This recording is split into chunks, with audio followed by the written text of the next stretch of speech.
Recording in progress.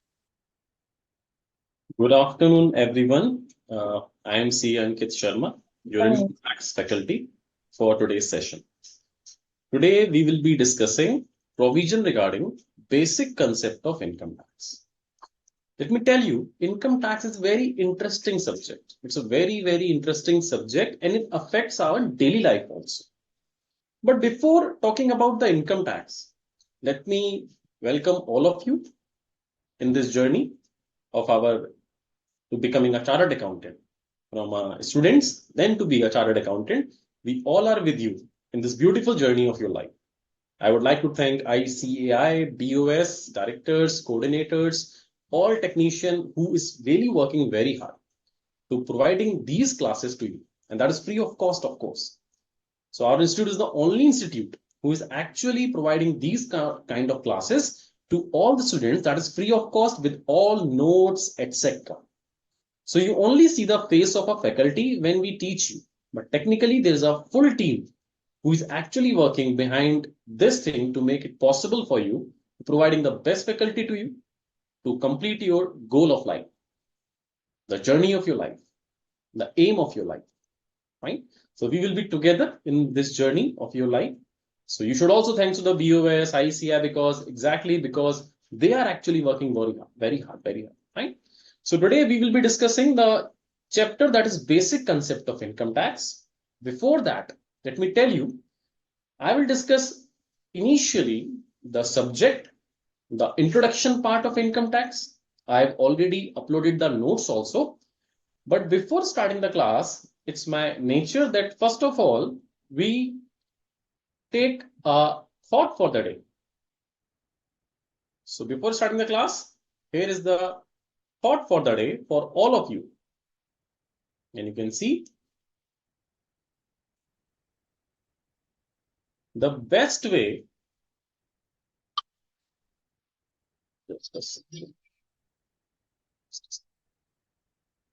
The thought says,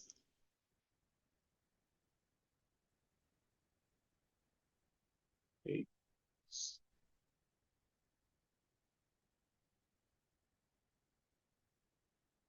so this is the thought which says the best way to predict your future, if you want to predict your future, is to create it.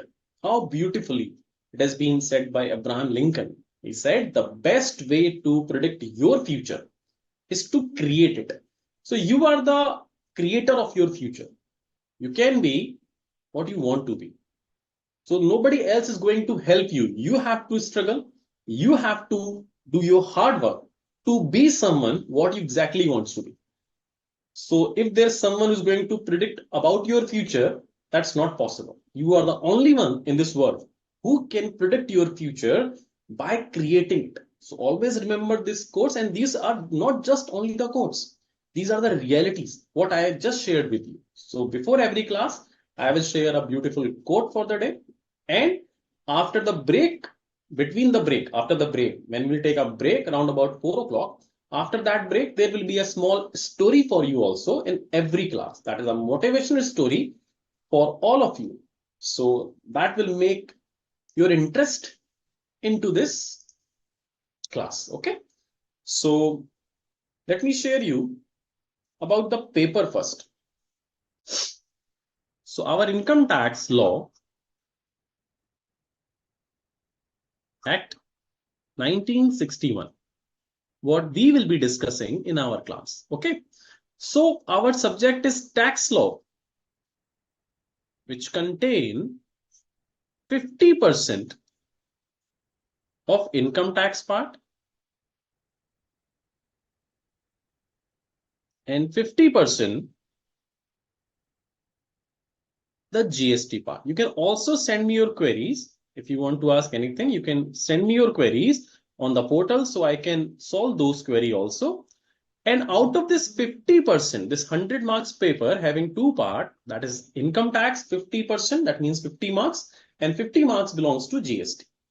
That income tax part, 50%, out of this 50%, 30%, that means 15 marks will be for MCQ. Fine. So this is the structure of your paper.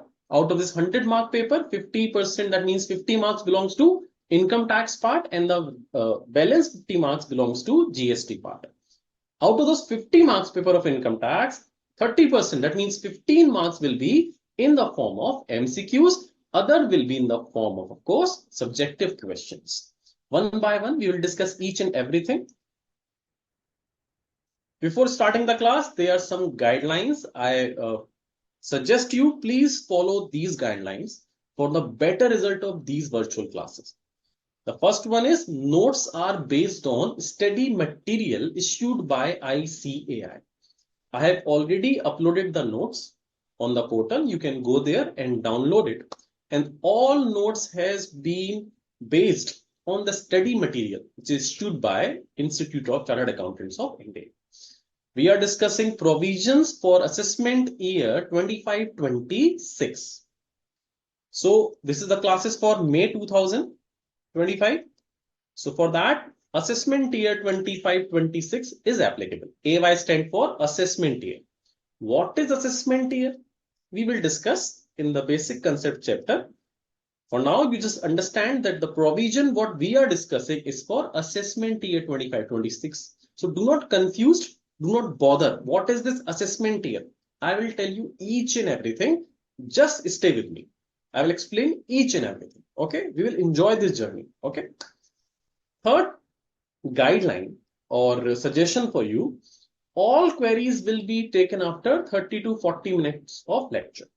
Let me tell you after 25 or 30 minutes of lecture. After that, I will see all the queries and we will answer all the queries because it will not interrupt the flow of provision what we are discussing. If I'll start answering your query after 2 minutes or 3 minutes, whatever, or whomsoever it may concern, कोई भी if आप में से मुझसे कोई query पूछेगा and if I'll answer it instantly, so it will block the flow of that provision. So you can send me your queries, there is no issue. But we will take all those queries after 25 or 30 minutes of lecture. Okay. The next one is please focus. This is a very important thing. This is actually very important for your life also. Please focus during the lecture. Focus means you have to be attentive in the class. Opening the YouTube channel and just watching the class does not mean that you are focused during the class. You need to understand what is going into this class. So please be focused in this class. And focus means while you study, you study. While you play, you play. Fine. So today, because we are devoting our time in watching this class, so it's important that you should involve in this class. Okay. The next is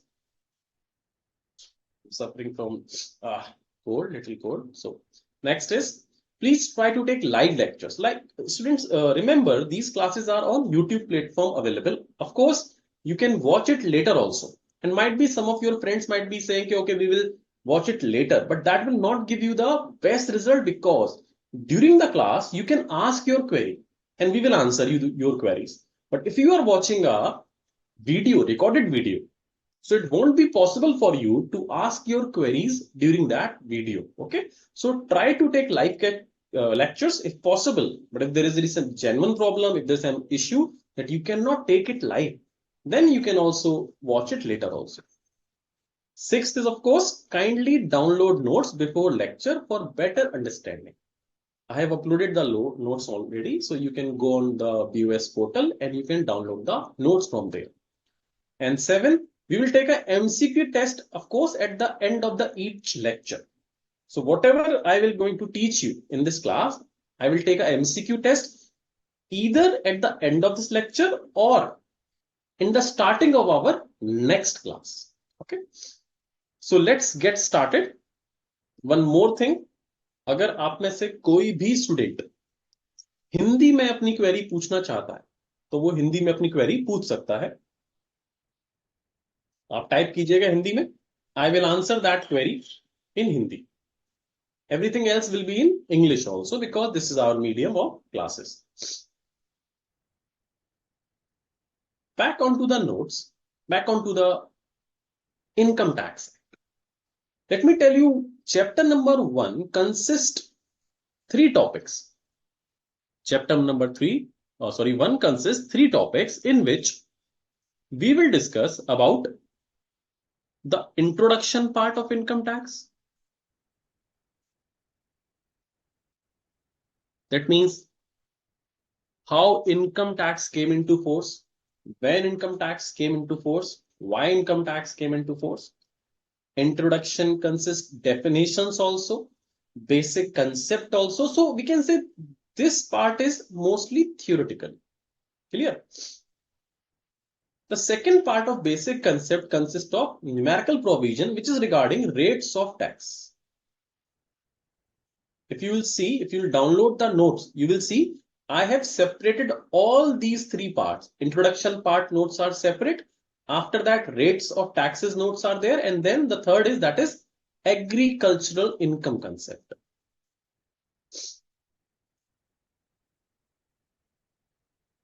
So rates of tax belongs to how to calculate tax on someone's income in our country. So there are provision regarding rates of tax. This is completely numerical. Okay. And agricultural income having both theoretical as well as numerical concept. Generally, students think that whatever is theoretical in a numerical subject, like income tax is generally a numerical, or we can say practical based subject.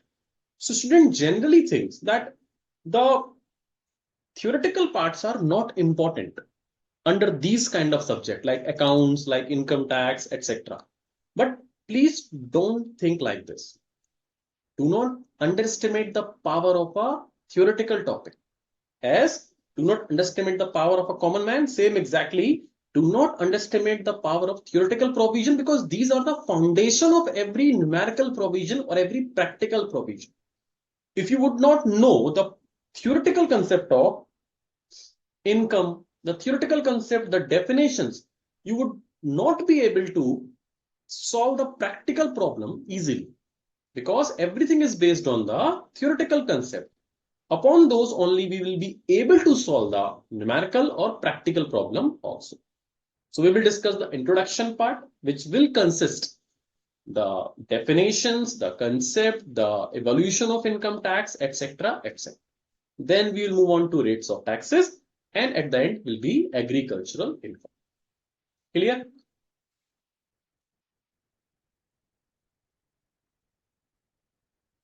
Okay, one query is there. That's what I was saying. Kindly ask your query related to our topic. So somebody is asking, sir, I have Mr. Mohammed is asking, I have one query. I have a taxation textbook of May 24. Is this relevant for May 25 exam? No. Income tax change every year. So we have to study from the book which is relevant for May 25 examination. Okay.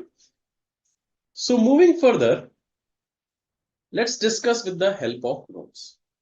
Now, a quotation which says, patience and hard work is the only key to success. Of course, you have to be patient and you have to work hard to be a successful person in your life. Income Tax Act 1961, Assessment Year 25-26. Like you can see, the Income Tax Act, it's 1961. So might be you can presume that in our country, collection of tax has been started from 1961. No. हमारी country में Income Tax Act 1961 से ही collection start हुआ. That's not true. No. Income tax collection was a very old process. In earlier time, when there was king and queens, there was collection of tax in the name of called lagan. You must have heard this word lagan. Okay. So the collection of tax process was very old procedure which has been in our country. It formulated in the nature of an act as the Income Tax Act. I guess in 1860 it has been introduced by the British government in a collection process with the structured way, and then it has been amended again and again. But whatever provisions we are studying right now, that belongs to Income Tax Act 1961. So it does not mean that there was no collection of tax before 1961. It was not like that. So collection of tax is a very old structure, but the act what we are discussing, that is from 1961, same as in case of Companies Act. You must be familiar with the Companies Act because you have already gone through with the foundation provision. So income tax is new for you, but Companies Act, company law, you already know that. So you were reading Companies Act 2013. Earlier it was 1956. So that means the new Companies Act is 2013, but it does not mean that in our country, companies start working only on or after 2013. No, it was working earlier than that. So that was an earlier act 1956, which has been abolished and replace it by the Companies Act 2013. In the same way, this is a new income tax 1961, what we are studying. But the process of collection of tax was already there from very old time. I have been already written about this. You can see that evaluation and origination of income tax. As we are going to discuss Income Tax Act 1961, it does not means, okay, it does not means that income tax came into force from 1961. The concept of tax collection is very old when kings and queens were there.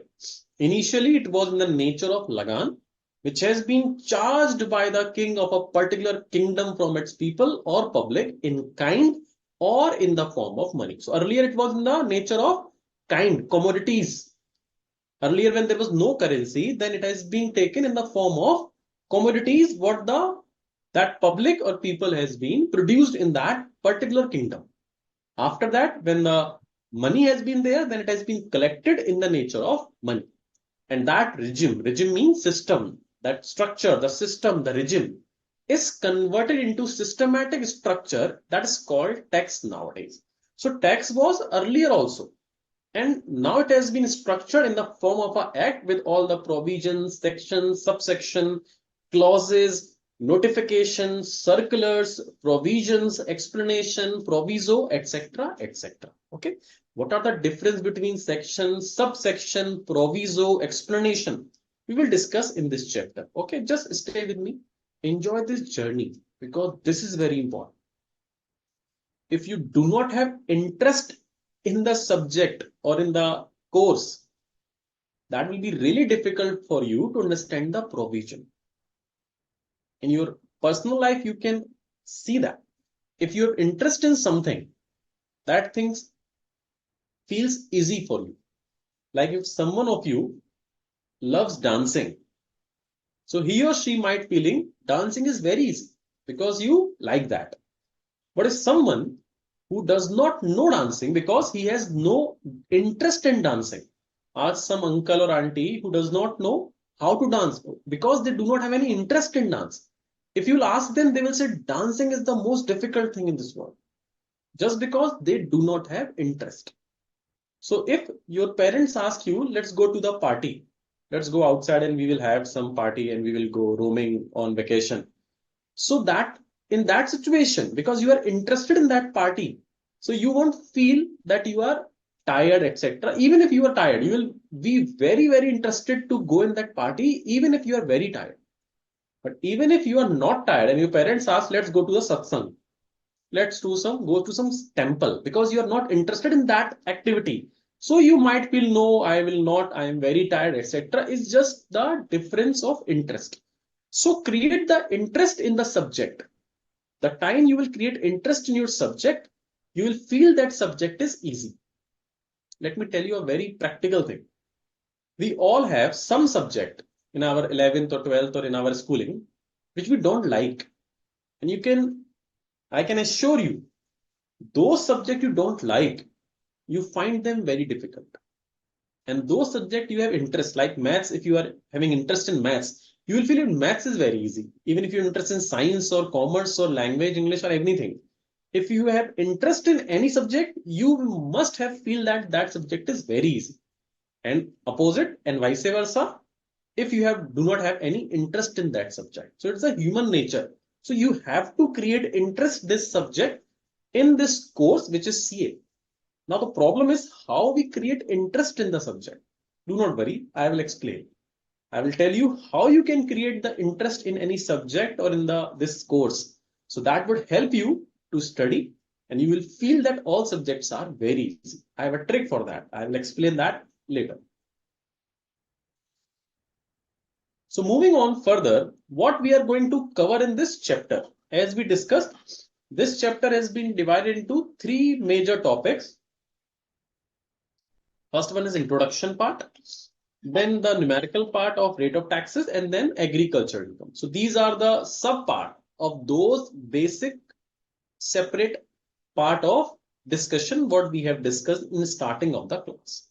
Components of tax law, what is income tax act, what is annual finance act, what is income tax rules, circular, notification, we will discuss that.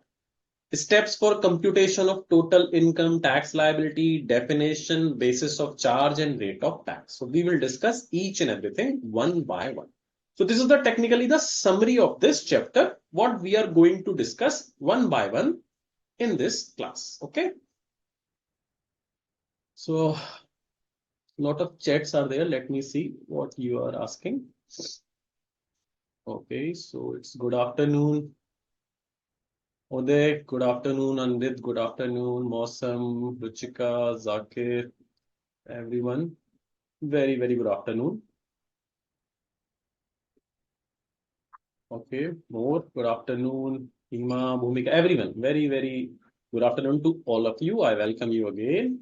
What more in this chat box? Story also, yes, we will discuss a story after the break. Do not worry, I have planned everything for you. Just enjoy this journey. You will love this journey. Fine. You have to fall in love in this with books, okay? Not that.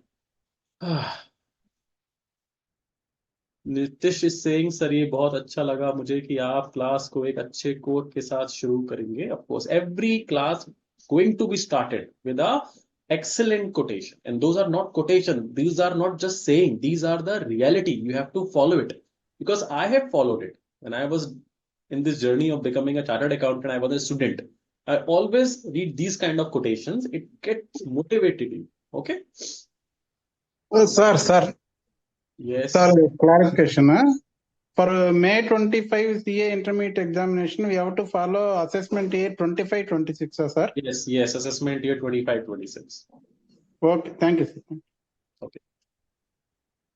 Okay. Hardik is saying, sir, in college, I watched your lecture in May 24, recorded to clear my income tax paper. I got 54 out of 60. Well done, congratulations. Okay. So, maths, okay. English wala tough tha, okay. I know this is the reality. Just be subject may you are feeling that you have no interest, that will going to make you feel very difficult. Okay. So you all are talking about your experience. Okay. Mosam want to ask something? Yes. Sir ये जो income tax की book है पिछले वाले book चल जाएगा sir like नहीं चलेगा. Income tax every year change होता है तो आपको नई बुक 25-26 असेसमेंट ईयर की ही चलेगा. सर अभी वो अवेलेबल नहीं है उस ऐप पे. इंस्टीट्यूट के पास है. इंस्टीट्यूट के पास 3 टॉपिक अपलोड हो चुके हैं. Basic concept, residential status and heads of incomes are there. So you can go through with these topics. Then after that, when institute will update all the other chapter also one by one, I guess within 10 or 15 days, every chapter will be there. तो आप 10-15 दिन बाद वहां से download करके देख सकते हैं. Okay sir, thank you so much sir. देखो, whatever query you have, I will give you a time to ask those query. In that time duration, you can ask me those queries. Okay, sure. Let's carry on. Now, what is the meaning of tax? What is exactly the taxes? Let me explain you with a very simple example, very practical example. So you will understand why there is taxes, why we need to pay taxes, what is the reason behind imposing these taxes. Let me explain you with a very simple example. Suppose you are living in a society. You must be living in a society, any colony, any area, of course.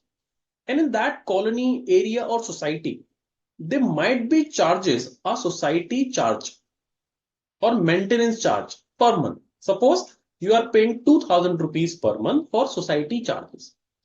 So why they are taking these charges? Because to providing the certain facilities like the watchman facility, fine, the inverter or generator facility, the infrastructure development facility, might be a swimming pool there, might be a health club there, might be other these kind of amenities and facilities will be provided to you. So for that purpose, a certain amount of charges has been recovered from every house. Now imagine this structure on a wider level, on a country level. So our country is technically like a society, and we all are the member of that society. And country is providing us the protection. That is, our army is providing us. They are providing us the protection. They are providing the roads, infrastructure. Right? They have provided us the basic amenities, facilities, water, electricity, etc. So how government will provide you these facilities? They need to charge something from you, and that is called tax. So providing you the safety, the infrastructure, the water, electricity, etc. So for providing all these facilities and amenities, they have to charge from us, and that is in the form of tax. So in a simple meaning, that is exactly the meaning of a tax structure. Sorry everyone, as I told you, I'm suffering from cold. Okay. So that concept exactly resemble to the concept of income tax. That means income tax collect tax from us because to provide all these kind of facilities, etc. to us. So that is the reason why government charges tax from us in the form of GST, in the form of income tax, in the form of custom duty, registration tax, etc., etc., etc. But moral of the story, to providing free education to those who cannot afford it, free hospital facilities to those who cannot afford it, free food, etc. So from where government is providing these kind of facilities? From the tax collection from us, and that why it is here. So now this is the technical part, why income tax here, but the basic, the layman language part I've explained you, that is the basic need, why income tax need to be in our country. Now technically Article 366 of section 366 subsection 28 of the Constitution of India defines the term taxation as follows. Taxation includes the imposition of any tax or impost, whether general or local or special, and tax shall be constituted accordingly. Taxes are considered to be the, you can see it has been written, taxes are considered to be the cost of living in a society. So now country is actually kind of a society. Taxes are levied by the government to meet the common welfare expenditure of the society. These are two types of taxes, direct tax and indirect tax. Clear? Now, what is direct tax and indirect tax? So, direct tax says if tax is levied directly on the income or wealth of a person, that it is direct tax. What exactly that means? Let me explain you.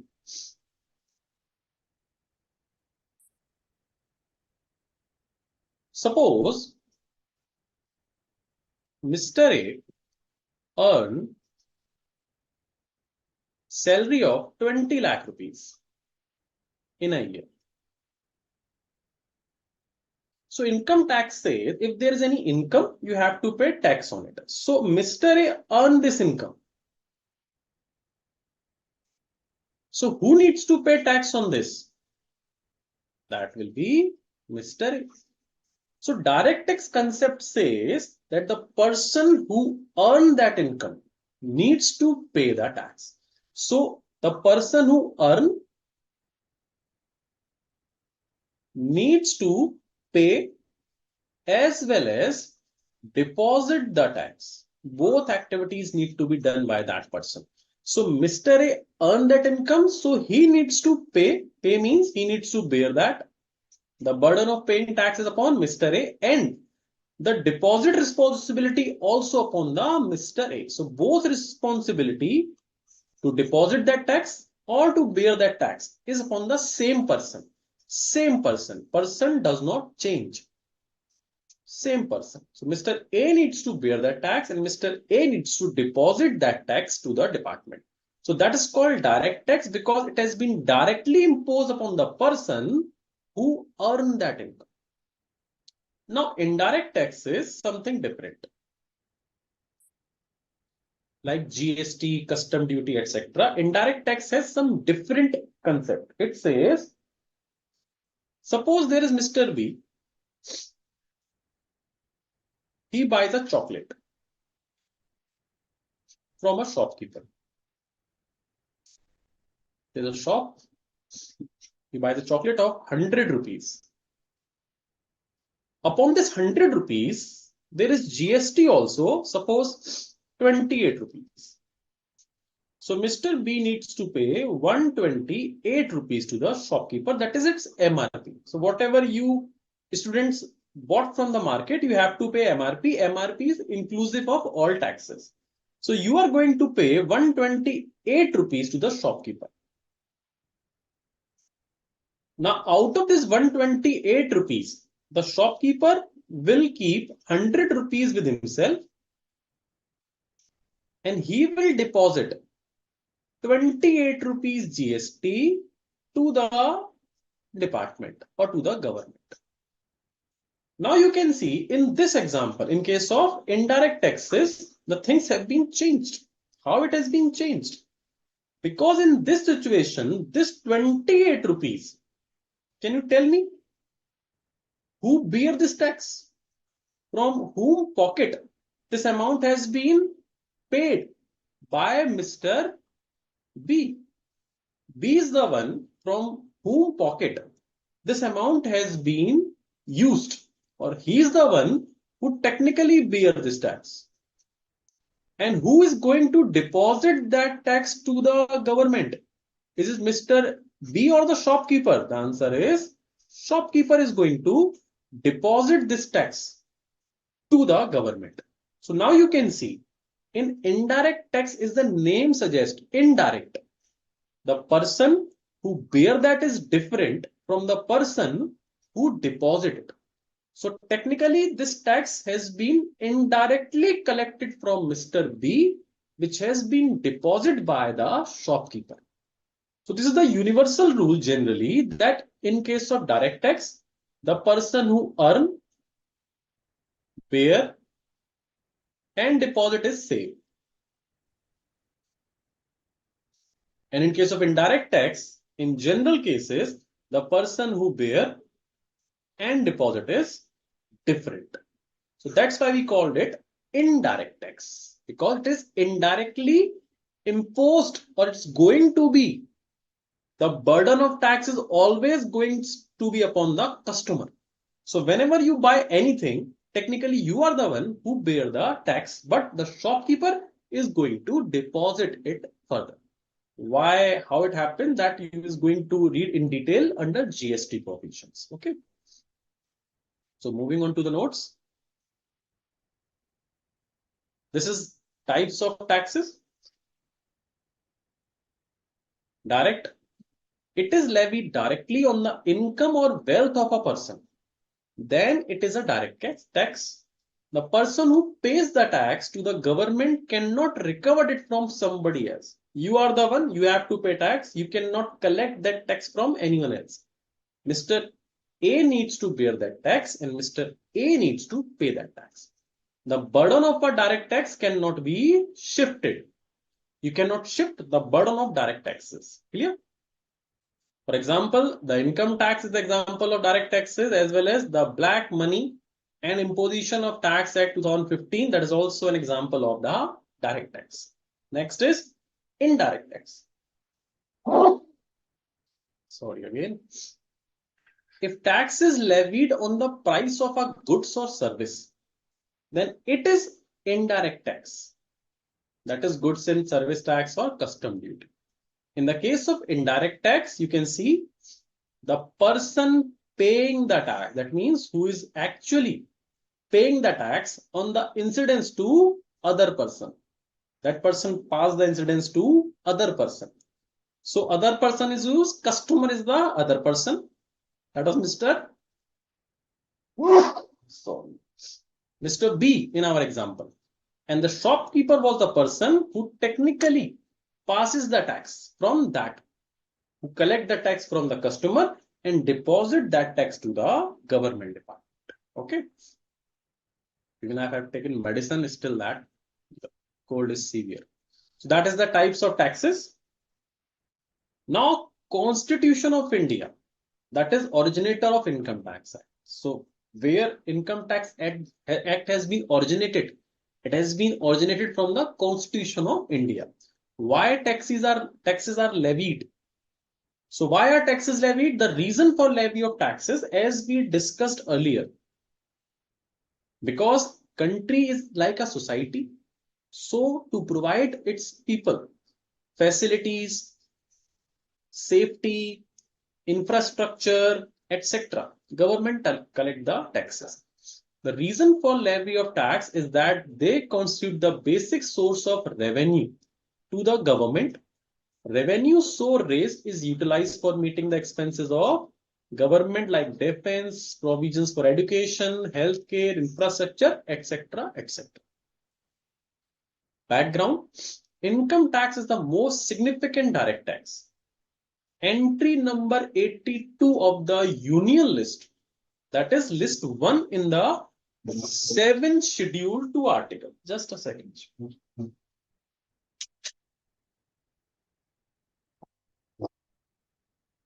So Union List, that is list 1 in the 7th schedule to article 246 of the Constitution of India. So this is the article 246, 7th schedule, entry number 82 empowers the government to levy tax.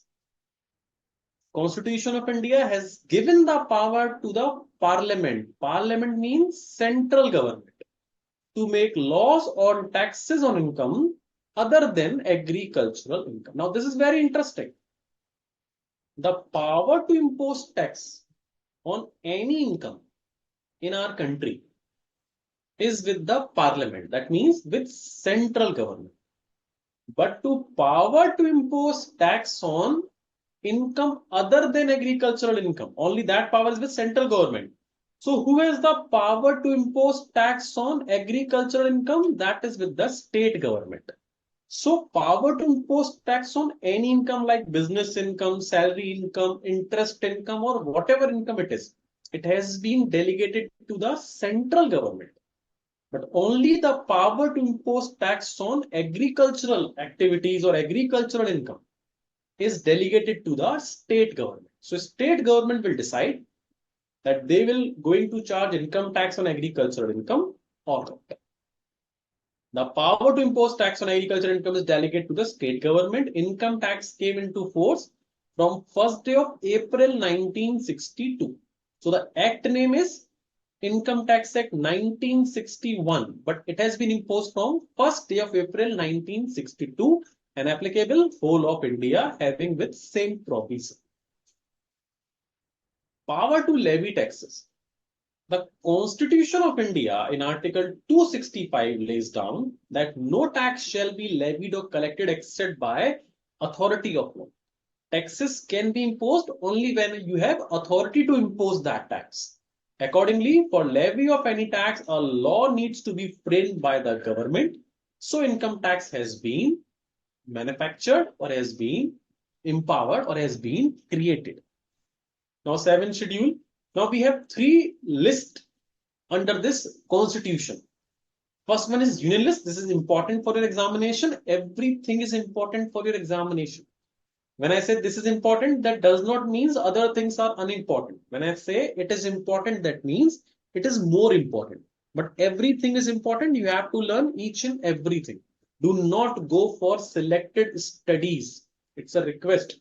Do not go for selected studies. Okay.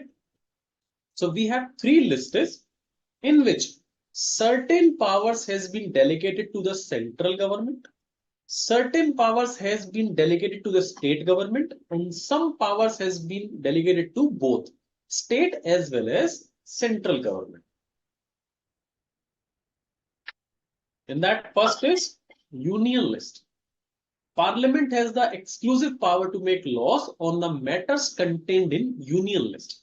Union List मतलब central government having power on following matters. For these matters, central government is having the power to make rules, etc. First is defense, armed forces, atomic energies, foreign affairs, etc. I guess around 97, 98 powers are there for which central government having exclusive right. Okay. Statelets, that means the legislature of any state has the exclusive power to make laws on the matters contained in statelets, like police, public,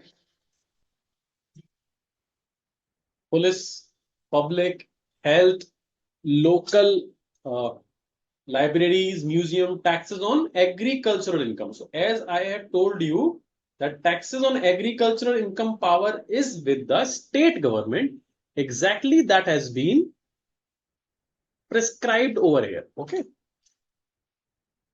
Concurrent list means both parliament and state legislature have the power to make laws on the matters contained in the concurrent list, like criminal law procedure, marriages, divorce, trust, etc. These are the things which has been covered under concurrent list. Now the next thing is overview of income tax law in India. So we have Income Tax Act, Annual Finance Act, we called it budget also. Then we have income tax rules, circulars, notifications, legal decisions of court. So these are the components of income tax law, which actually has been prescribed under our act. So for the follow of that act, for the compliance of that act, you have to know the Income Tax Act connected with Annual Finance Act, plus income tax rules, circulars, notification, and legal decision. These are the technical components of income tax law. One by one, in short, we are going to discuss that. What is Income Tax Act 1961? The levy of income taxes in India is governed by the Income Tax Act. In this book, we shall briefly refer to this as the Act. It extends to the whole of India. We have discussed that. It comes into the force on 1st April 1962, and it contains section 1 to 298 and schedule 1 to 14. A section may have subsection or clauses or subclauses. What is the meaning of clauses? What is the meaning of subsection? I believe that you must have gone through all these concepts in your foundation under companies law, etc. So you can read it over here also with example. I have explained it. Or you can say your institute has explained it. I have just copied it from the study material. So you can go through with the meaning of clause, subsection with the help of these example. What is the meaning of proviso and explanation? Also, it has been prescribed over here with the help of an example. So you can go through with it. If there's any query, you can ask me. I will solve it for you. We are more into the special provision, which are new. So I'm focused on those provisions which are new, which you are going to read first time. Okay. So the meaning of clause, subsection, etc. That's a general thing. You can go through the provisions. Now, Income Tax Act was the first component. The second is the Finance Act. Finance Act means the budget.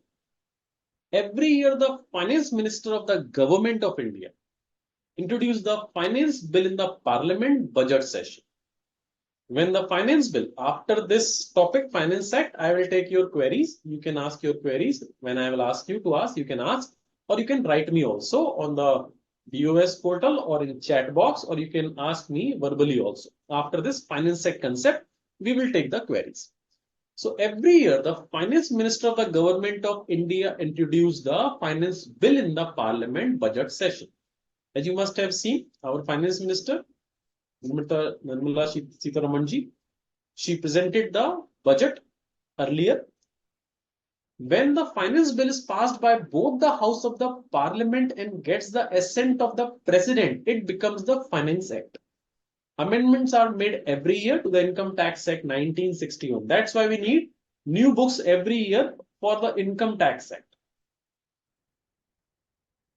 The first schedule to the Finance Act contains 4 parts which specify the rates of taxes. Part 1 having the rates for assessment year, current assessment year. Part 2 having TDS rate, etc. Part 3 having TDS rate for salary, etc. And Part 4 rates for agricultural income. Because we do not know the rates of tax concept over here, so you can only read out these 4 parts. what are TDS, what are normal rates, what are agricultural rate, what is assessment year, what is financial year. We will discuss that later in this chapter. Then you will able to understand what exactly part 1, part 2, part 3 and part 4 prescribed. So now let me see the chat box first and the query portal. Then I will ask you to ask your queries regarding this. Okay. Let me see. Tanu is asking sir जनवरी 25 के लिए भी 25-26 applicable होगा. No, जनवरी 25 के exam के लिए assessment year 24-25 applicable होगा. Okay.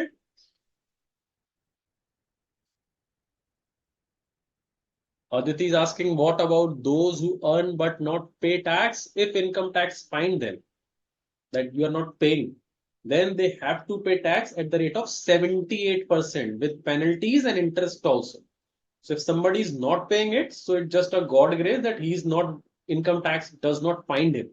So whenever he has been found by the income tax department, he or she need to pay huge amount of tax. Normal tax rate is 20-30%. But in that black money, they need to pay 78% almost tax and penalty and interest. We will discuss those topics also. It has been covered in this chapter. Okay. Let me see any query.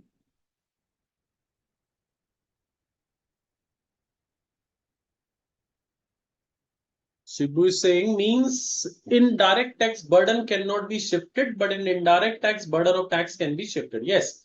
In case of direct tax, burden cannot be shifted. It is just like if in your house you are using electricity, then who's going to pay the bill? Is it possible that you can shift your bill into the name of your neighbor? No. So that is technically you need to pay the tax. So in the same case, under income tax, if you are earning income, nobody else is going to pay the tax. You are the one who needs to deposit as well as bear that tax. But in indirect tax, the shopkeeper shift the burden upon the customer. So customer needs to bear it and shopkeeper needs to deposit it. Okay. Welfare Society. Let me see the queries in the chat box. Then I will ask you to ask your query verbally also. Sir, agriculture income is exempted, then why state government levy tax on it? No, state government does not apply tax on it. No, agriculture is not taxable. Do not worry. The state government has power to impose tax on it, but state government did not make it chargeable yet. Okay.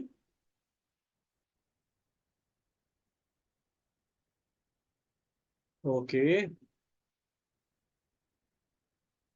Okay. Sir, in indirect tax, what if final customer was using GST? Like for indirect tax queries, kindly wait for the indirect tax session. You can ask that kind of query in that classes. Okay. We will be discussing only income tax part, Zakir. Okay. Aditya Sinha, does the budget of 25 will affect our syllabus? No. No. We are discussing the provision of budget 24 that will be applicable for May 2025 examination.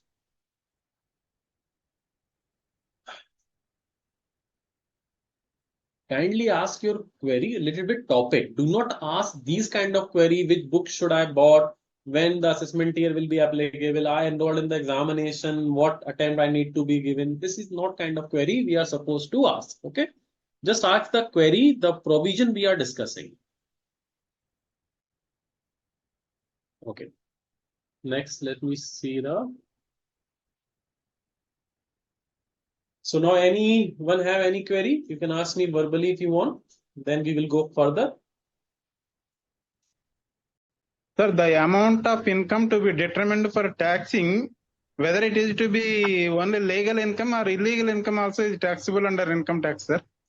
Every income is taxable under income tax if you are disclosing your illegal income also. If somebody is there who is disclosing that I have earned 20 lakh rupees from illegal source, from smuggling, kidnapping or murdering someone, still Okay. it is going to be taxable. It will income tax know only two nature of income, that is white money and black money.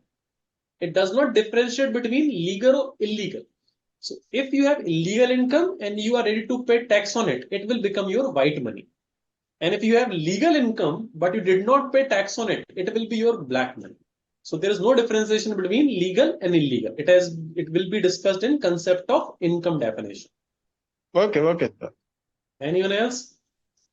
Sir, Yes. sir, you have mentioned that we'll be having 15 marks MCQ. Is it only from the income tax paper or whole you are collecting USA? No, we are talking about the 50 marks part of income tax. Whatever is GST, that the GST faculty will be going to discuss with you. Then 15 marks will be from income tax From income tax, correct. MCQs. Okay, sir. Anything else? Sir, what is the entry 80?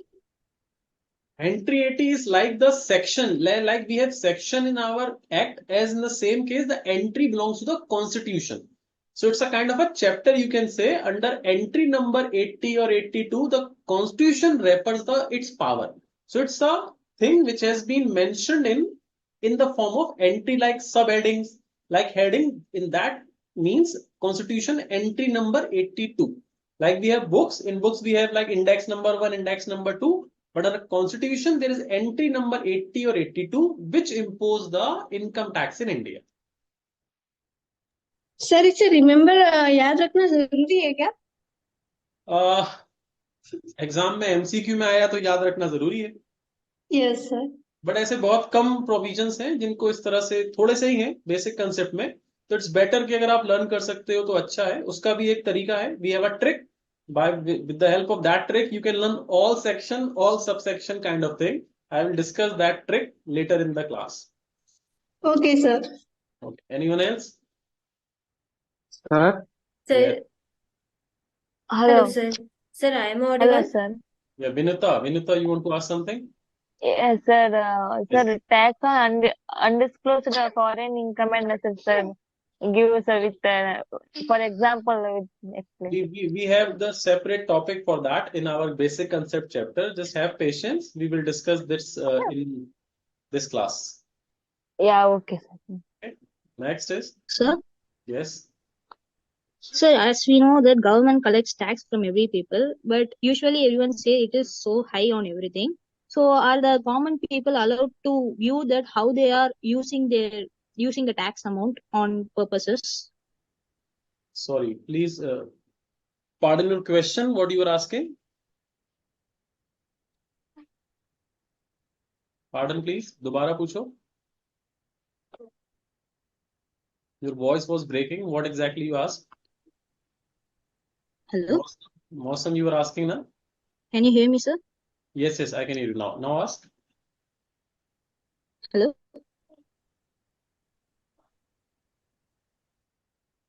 I'm not able to listen you, Mosam. Sir, as we know that government collects tax from every people, Okay. I'm not able to hear you. You can write your query in the chat box. Okay. Hello, sir. I'm audible, sir. Yes, you are audible now. Sir ये जो provision है, provision को ही follow करना है. Like इसको ना since याद नहीं रहते, तो उसका कोई शॉर्ट ट्रिक्स हो जो प्रोविजन को फॉलो. प्रोविजंस नहीं, आपको रटने नहीं है provisions. Fine. Exactly same copy paste you can not do it.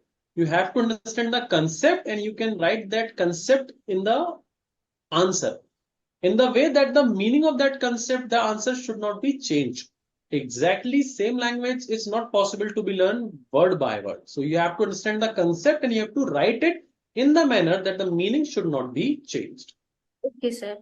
Sir जब मैं प्रैक्टिकल प्रॉब्लम सॉल्व करती हूँ ना, तो तब वहां पे थोड़ी सी प्रॉब्लम आती है कि कौन सी प्रोविजन के साथ फॉलो किया, कौन सी.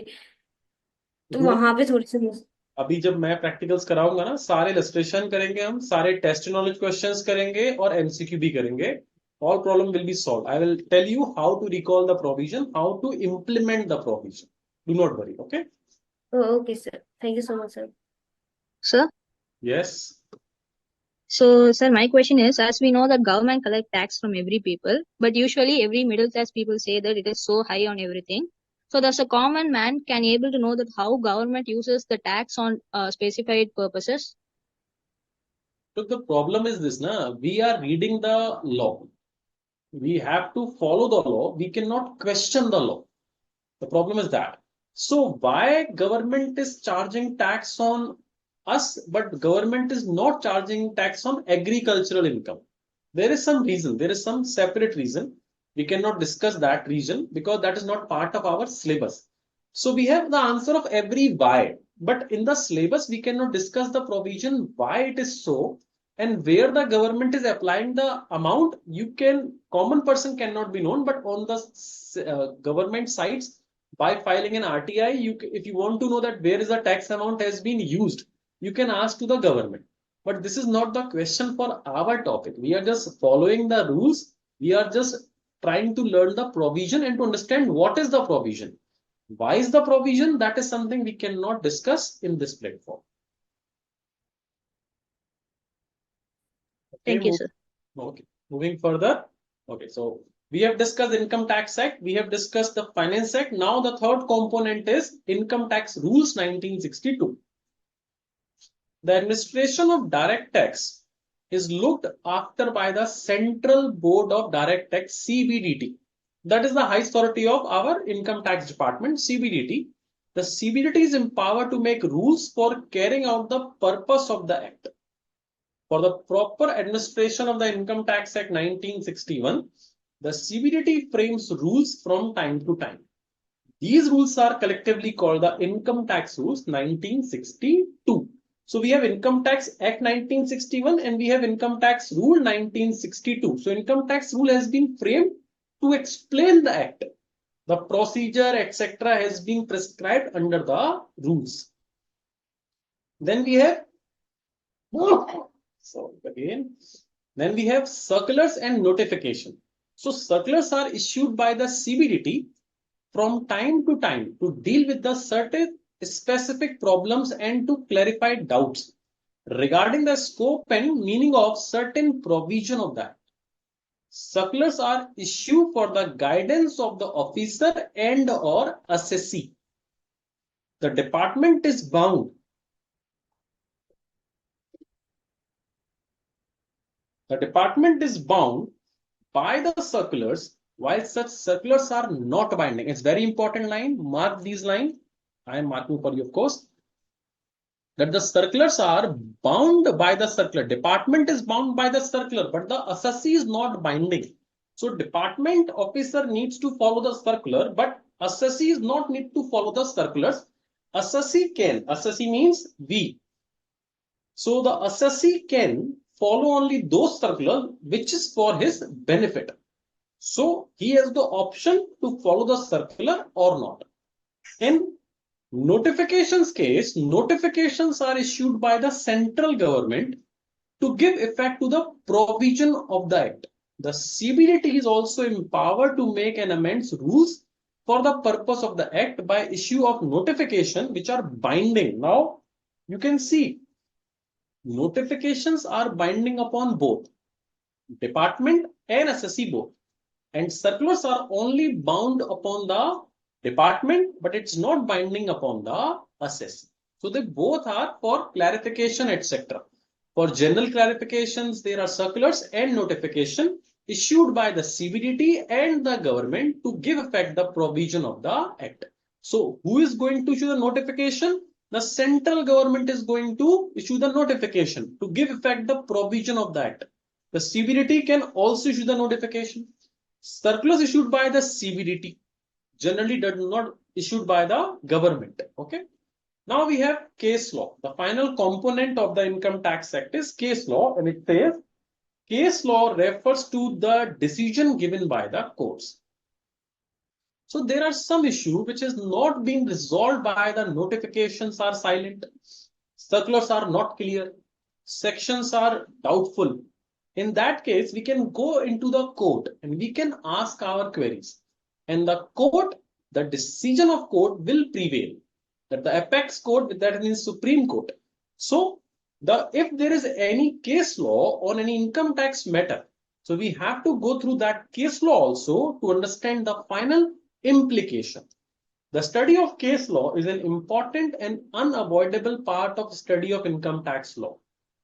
It is not possible for Parliament to conceive and provide for all possible issues that may arise in the implementation of any act. Hence, the judiciary will hear the dispute between the assessee and the department and give decision on various issues. So there might be cases which has not been prescribed under the Act. Suppose, as there are some traffic rules on traffic crossing, we have some certain rules for traffic lights we have to follow, that we cannot cross when the light is red. So if somebody is going to ask, suppose if I'm flying, I'm not riding, if I have power like Superman, and if I'm flying from that crossing, so do I need to stop on that red signal or not? So that red signal is for me also, or only for the vehicle which is running on the road? So there is no specific rule has been mentioned in the Act. So we should go to the court, and might be court decided that yes, these kind of rules also applicable on flying objects, if the man is able to fly, or if there is any vehicle we have which is actually flying from that road, so that should be applicable or not. So these kind of issue might be which has not been clear under the Act, or clarification notification. For that case, we can go for the judgment, and after that, there would be the rule which we need to follow. Hence, the judiciary will hear the dispute between the assessee and the department and give decisions on various issues. The Supreme Court is the apex court, we all know that, of the country, and the law laid down by Supreme Court is the law of the land. The decision given by various high courts will apply to the respective state in which such high courts having jurisdiction. The good news is case laws are dealt with at the final level. So at your level, you do not need to know about the case laws. You do not need to apply the case laws in the examination. So these will be discussed in final level. Okay.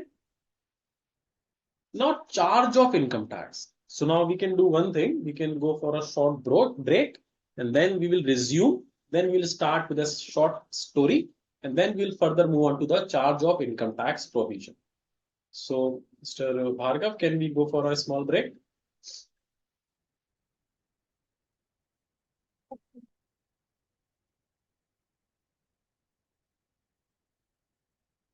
Mr. Bhargav, are you there?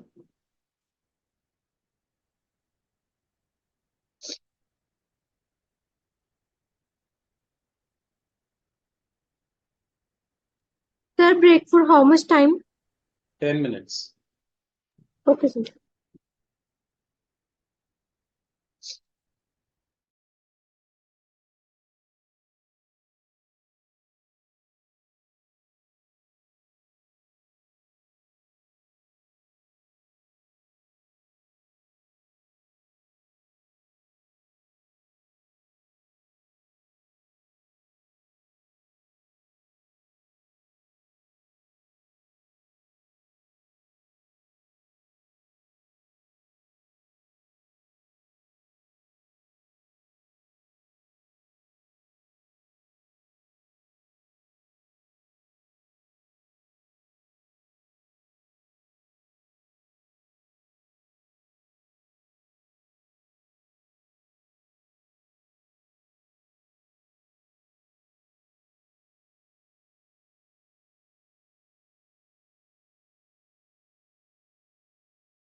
Okay, welcome back. I believe you must have taken your tea, coffee, etc. as I had my hot water because it was cold. But okay, let's get started again. There are some chat box query. Let me take them first. Okay. Somebody's asking who is assessee. The definition of assessee will be discussed soon in this chapter, so you should have patience. I will discuss each and everything. Just stay with me. Do not worry. We'll discuss what is the meaning of assessee. Okay. Nitish asking, sir, any loopholes in law considered as a base of case law? You have to be chartered accountant for that. Once you become a chartered accountant, you can find out if there is any loop or not. Okay. It will take time. Have patience.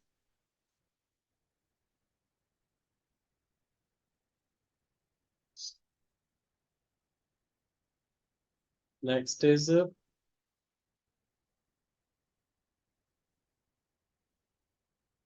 Chat box में अलग ही मजाक चल रहा है बच्चों तुम लोग ना फोकस पढ़ाई पे फोकस करो focus how to attend live virtual class YouTube पर है बेटा you can watch that next is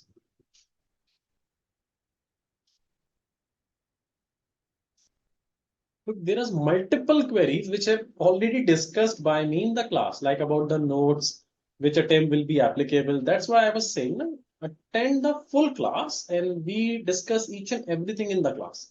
So that's why live classes are important. You have to take that. You can ask your query also.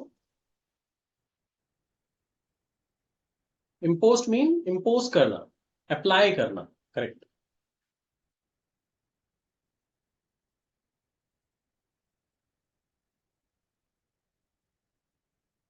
Circular means as the date of extension of any ITR filing, etc. Like the recently the tax audit date was 30th of September. It has been extended till 7th of October. So circular is generally for the public welfare which has been provided. The example, etc. we will discuss later. Just don't worry. Okay, so there is no other queries. Moving on to the class. Before that, a simple and very short story for all of you. A very famous story. I believe that some of you must have heard it about it. So we all know the Albert Einstein. Fine, this is my favorite story actually. So the greatest scientist of all time, Albert Einstein, was there, and this is the real story. What happened? Once his accountant asked him, Albert Einstein ko, generally story will be in Hindi, so I'll mix it. So once his accountant asked the Albert Einstein, and his wife also was sitting there, that sir, आपको सबसे difficult subject क्या लगता था अपनी life में? What was the most difficult subject for you? Because you are so great scientist, so everything is easy for you. So he said, and this is real story. He said, income tax was the toughest subject, I believe. Suppose Albert Einstein said that income tax was the toughest subject.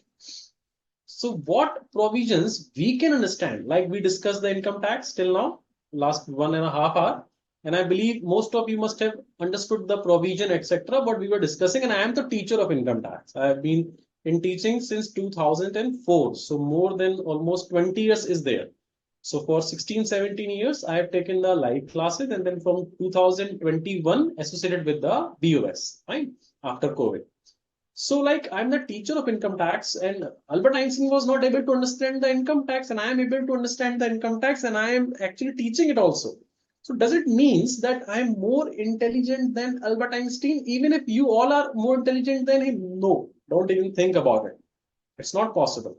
He is the greatest. तो Einstein ने क्यों कहा?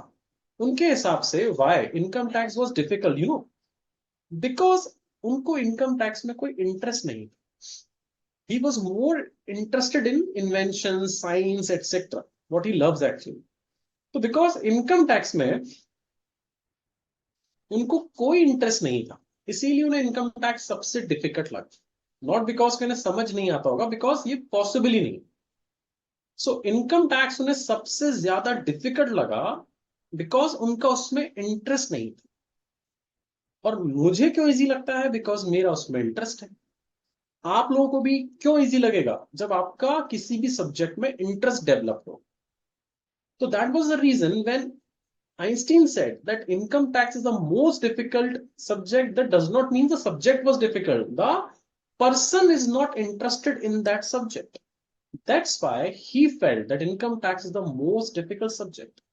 So that's why I told you in the starting also, kindly create the interest in the subject in this course also. Why and how you can generate or increase your interest in the studies, that will also going to be discussed in our next lectures also. But for now moving on to the provision. We were discussing charge of income tax. So section 4 of the Income Tax Act is the charging section. Charging section means which explain the characteristics of income tax. Now this charging section will explain you the characteristics. What are the characteristics of income tax? And it says income tax shall be charged at the sorry, even hot water is not working. Okay. So tax shall be charged at the rate prescribed for the year by the Annual Finance Act of the Income Tax Act 1961 or both. So the tax shall be charged as the rate prescribed in the budget and the act or both. The tax is charged on every person. Now you might ask, what is the meaning of person? So we have the definition of person under section 231. That is going to be discussed later. The definition will explain the meaning of person. What is the meaning of person? That going to be discussed in detail in this definition, that is definition of person. So income tax will be applicable upon you only if you covered under the definition of person. Next, the third point says tax is chargeable on the total income earned during the previous year and not the assessment year. Now, what is the meaning of previous year and assessment year? That is very important. Let me explain you what is the meaning of previous year and assessment year. Because these words are going to be repetitively in our this subject. So one is previous year and one is assessment year. So for our examination, the previous year is 2024, 2025. And the year which is next to the assessment year, that is called assessment year. So that would be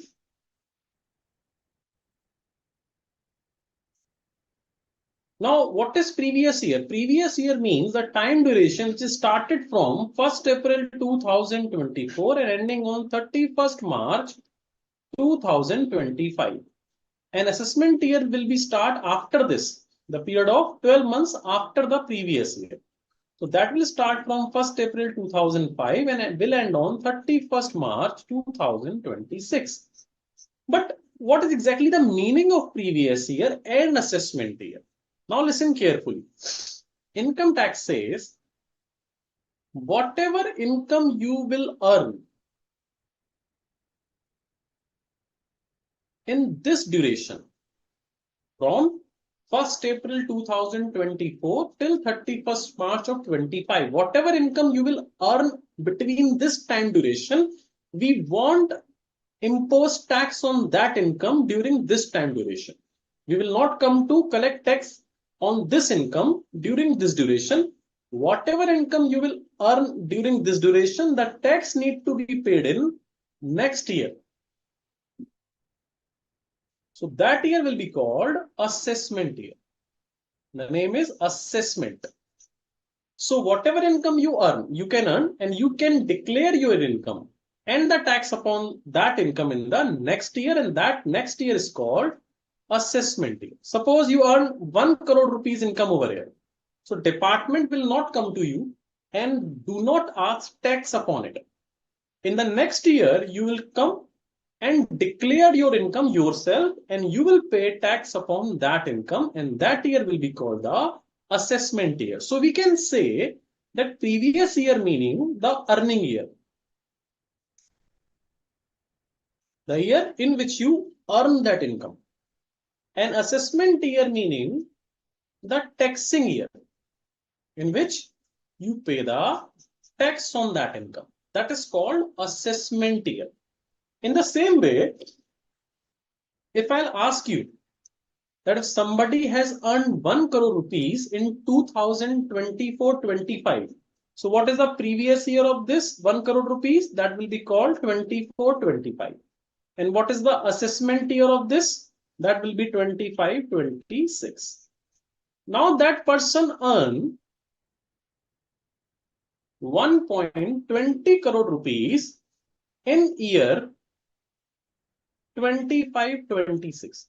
Now understand, he earned 1 crore in this year, so that is called previous year, and he paid tax upon then this 1 crore, so that is called assessment year for this 1 crore income. But now that person earned 1 crore 20 lakh rupees in year 25-26. For this 1 crore 20 lakh rupees, now previous year will be called 25-26. And what will be the assessment year? In which year he needs to pay tax on 1.20 crore?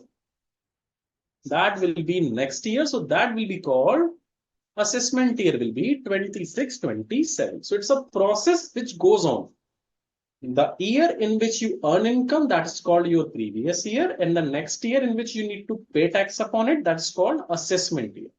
In the same way, in the next year when you earn some income, so for that income, that year will be called now previous year, and the next year will be called the assessment year.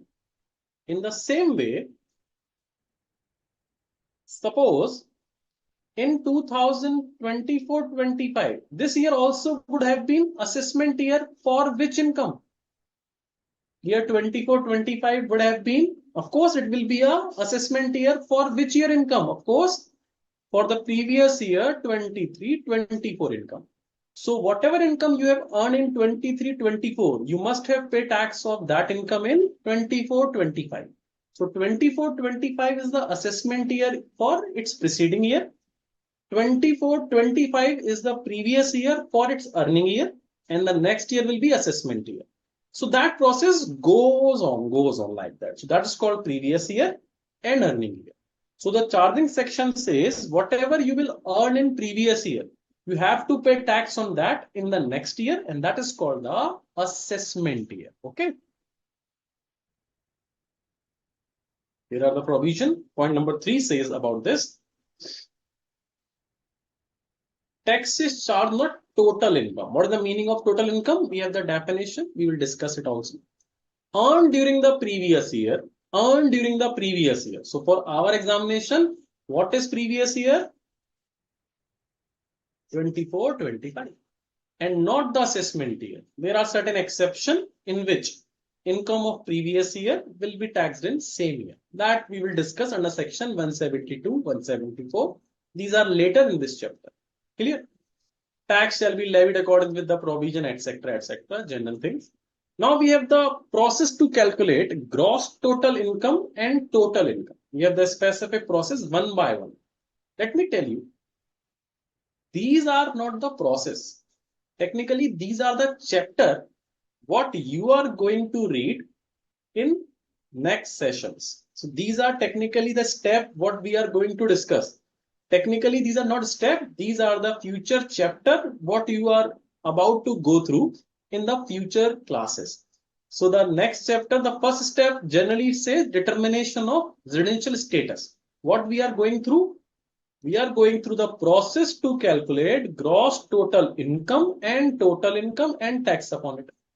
So for that process, we have to first identify the residential status of the person. So now, please do not be confused or do not worry that what is residential status. We are not going to discuss this because the residential status chapter is chapter number 2. So we will discuss what is the meaning of residential status. Then we will discuss chapter number 2 provision. So to find out the income and tax, for that purpose, step number 1 is residential status, which will be discussed in the next chapter. The second point, classification of income under various heads, under different heads. After determining the residential status क्या होता है, उससे क्या फर्क पड़ता है, why it is so important, that will be discussed in chapter number 2. So these are just the trailer of a picture, what is going to be released in detail in your future sessions. So these you can understand step 1, 2, 3, 4. We are not going to discuss in detail over here because there are separate chapters which needs to be discussed for these step number 1 or 2 or 3 and further. So step number 2 says, after determining the residential status, now we have to find out your income under different heads of income. What are these heads of income?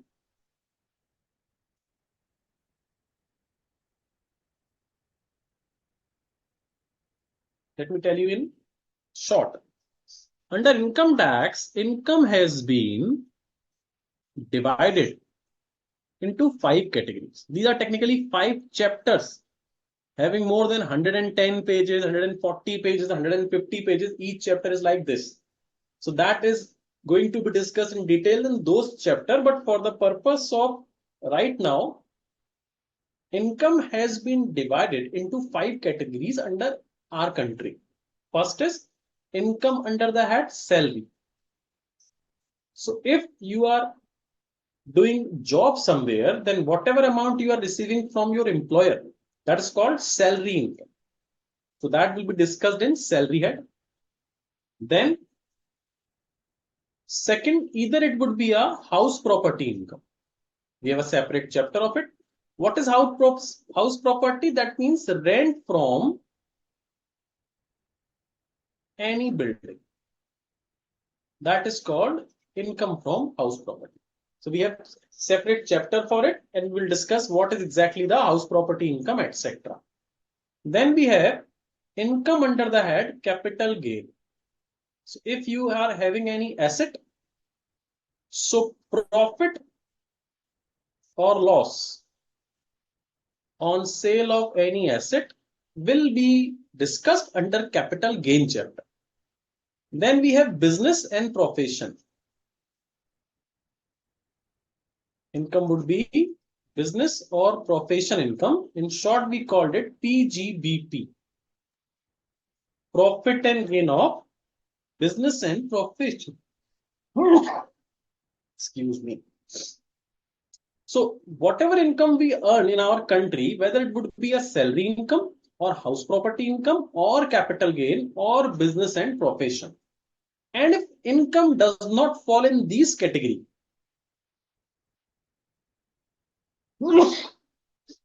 that would be called income from other sources. We can say other income.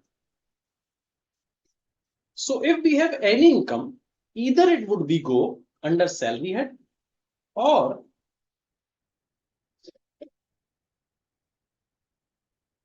severe road.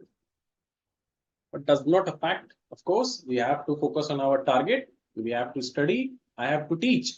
So remove every difficulties. That's the process of your journey also. You have to sacrifice a lot of things. You need to study in whenever you are even ill, you are not well, even if you are sick, you have to sacrifice a lot of things to become or to achieve this goal.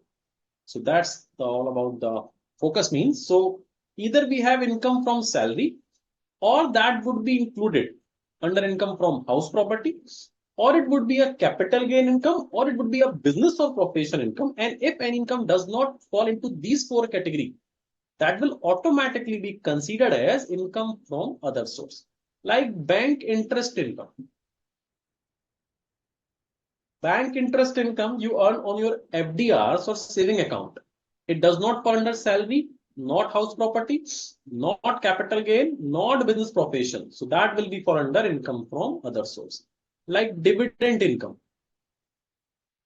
etc. So what are these income, etc.? There are separate chapters having multiple pages, more than 100. So that is going to be discussed with the what exactly these incomes are under those chapters. Okay. So I have prepared in short the meaning of those incomes. You can see that heads of income, salary income with example. Mr. A doing job in Reliance company. So payment from Reliance company to Mr. A will fall as salary income of Mr. A. House property means building rent. Here's an example also. You can read it, of course. PGBP, that is income from business and profession. So Mr. B is a shopkeeper and generate net profit. So that will be his business income. Mr. A, a CA, in practice generate 20 lakh rupees surplus from his practice work. That will professional income. That means it will fall under PGBP. But if Mr. A is doing job as a CA in Tata company, then he is receiving salary. In that case, that CA income will fall in salary head of income. Okay. Capital gain means when you transfer any capital asset. So the jewelry, land, house, if you transfer that, that will be considered as your capital gain income. And whatever income which does not fall any above heads, that is considered as your other source income. Dividend, bank interest, lottery, etc., etc. So first step was to find out the residential status. Second head was to find out different sets of income. Now the step number 3, computation of income under each head. First of all, you have to bifurcate your income under different set of category. Then under each head of income, there is a separate calculation method. You have to calculate the income under those heads as per the provisions contained in those respective heads of income. Clear? That is going to be discussed in detail in the respective chapters. We cannot discuss those huge things over here. Then we have certain deductions under those heads of income. These are deductions and allowances prescribed under each head of income. So these are deduction for respective head, deduction for respective heads. Heads of incomes, okay. Like municipal tax deduction under income from house property, etc. For detail, refer to different heads of income. Clear? Then we have clubbing provision. Now again, if you'll ask me what is clubbing, etc., I will not explain because we have a specific chapter what clubbing means. Generally, for a time being, I can tell you clubbing means when income of someone is included in the income of some other person. For example, in our country, if any minor earn any income, then generally that income clubbed, or we can say added into the income of its parents.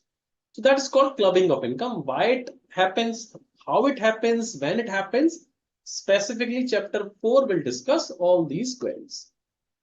Then we have set off or carry forward and set off of losses. Suppose we have under salary head, we have 5 lakh rupees salary. Under business head, we have 2 lakh rupees loss. Under income from house property, we have 1 lakh rupees loss. Or we can say, okay, 4 lakh rupees profit. So this 2 lakh rupees loss can be set off from income from house property.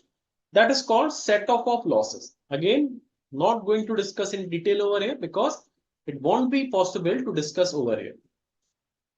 Then after applying these these set of provisions, clubbing provisions, 5 heads of income, the total will be called gross total income. That income is called gross total income. After those 5 heads, we apply the clubbing provision and set of provision. Then we have our gross total income.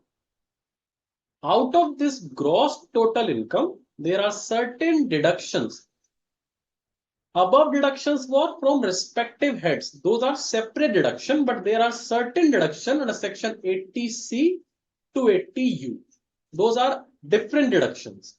So now after calculating gross total income, we have to provide these deductions. So these deductions will be discussed in the chapter number 6. After that, these are deductions name has been provided in the diagram, but we cannot discuss these deduction because for that we need to complete our heads of income, then clubbing provisions, then set of provision, then deduction number will come. After those deduction, we will find out our total income. How we will find our total income?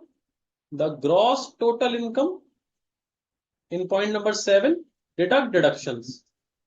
Point number 8. So we have point number 9, that is called total income. We have the specific format also given over here. Total taxable income is equal to gross total income less deductions. Format also, we have to calculate 5 heads of income, applying clubbing provisions and set off. Then we have our gross total income, you can see. Then we have deduction section 80C and 80U. Then we have our income chargeable to tax. So this total income, this is called the taxable income. This is the income on which we will apply rates of taxes. So rates of taxes needs to be applied upon the total income, not upon gross total income, but it is going to be applied on total income. Okay, let me see the chat box now for the queries.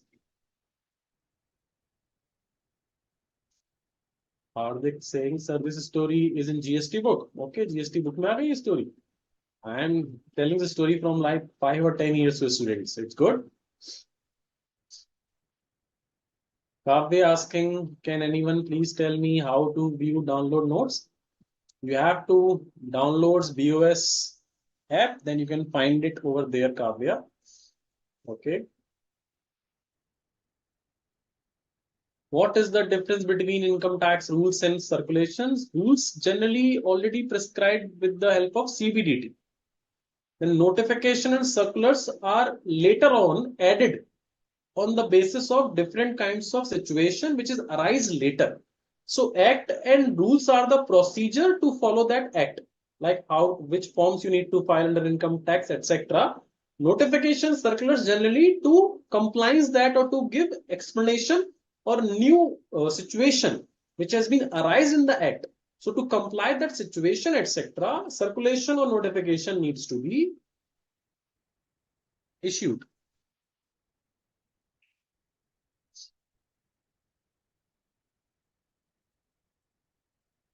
Okay.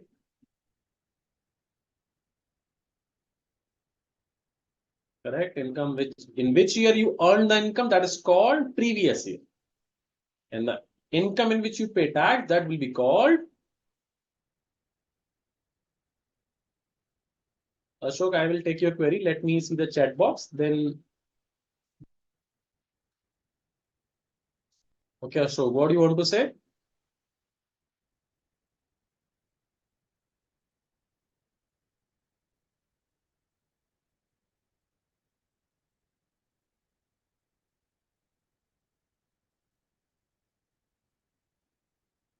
You can ask your query.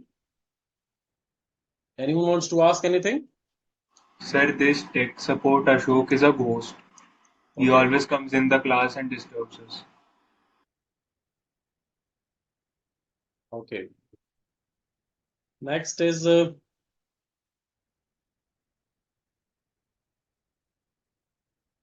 correct, capital gain, other sources.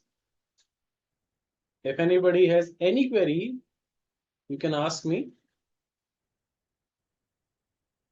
Capital gain includes security. Shruti is asking. We will discuss the provision in detail, Shruti. Just do not worry. But for time being, yes, securities are called capital assets. So any profit or gain on securities, shares, bonds, etc. will be dealt in capital gain chapter. Sir, in agriculture income tax, in what is include?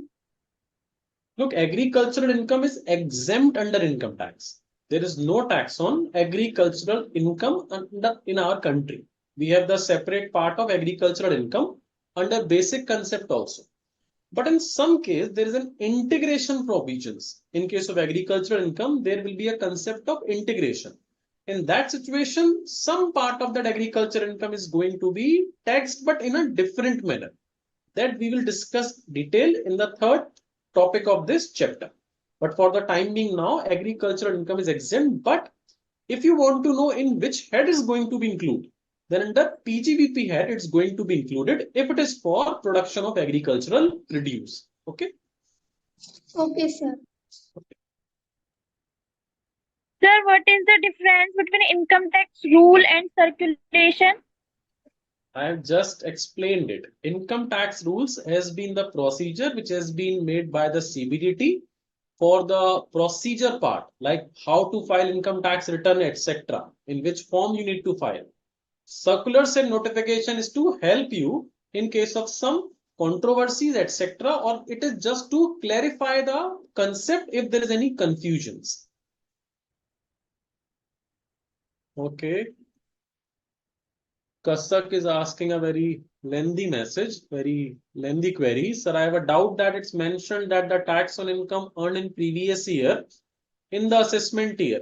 But in the case of an employee working in a company, that if his salary falls under the slab rate, that should be taxable. Then the company will direct the tax regularly on the monthly income. So tax is charged at the time on income earned. So how it is going to be charged in assessment year? Look, company only charge a certain amount of a TDS. And if your TDS has been deducted higher, then you can claim refund at the time of filing of return. Yes, you can say that general rule is this, that the tax of previous year needs to be paid in the assessment year. But for the purpose of government benefit, government impose the concept of TDS. So when we will discuss the chapter TDS, then only I will discuss why TDS has been imposed. But generally, as per charging section, you can say that yes, previous year income going to be taxed in assessment year, but there are some cases like TDS, TCS, etc. Government collects some source in advance. There is advance tax also. So generally, you can say section 4 is wrong because we have advance tax concept, we have TCS, we have TDS. But I will tell you when I will teach you the advance tax provision, TDS and TCS, that there's a kind of a collection only, a certain amount of collection. But the proper tax need to be paid only in assessment year. Okay. So those students, those do not know what TDS, TCS, those who is taking first class of this, because I guess Kasak belongs to the last batch also. Might be he has already studied TDS provisions earlier. So he's asking this question. For everyone else, forget about this question. What is TDS, TCS? We will discuss later. Okay.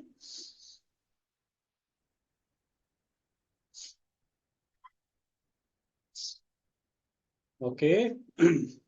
Clubbing provision, we will discuss in clubbing chapter. Why are you taking tension? Don't go fast. Don't go fast.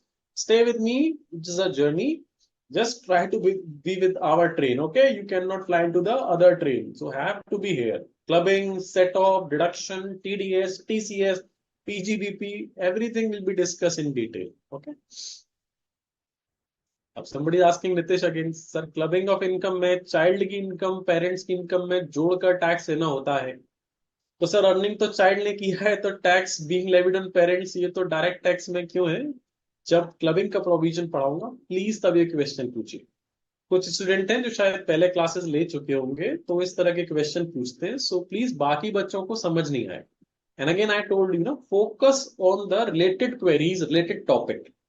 What is clubbing? What is set off? That cannot be discussed now. Okay. Gift money will be under income from other source because gift cannot be your business income. It cannot be your salary, etc. We will discuss this provisions in income from other source. Why are you taking tension? Why need to go fast? Stay here. Be in present. Don't go further. Okay.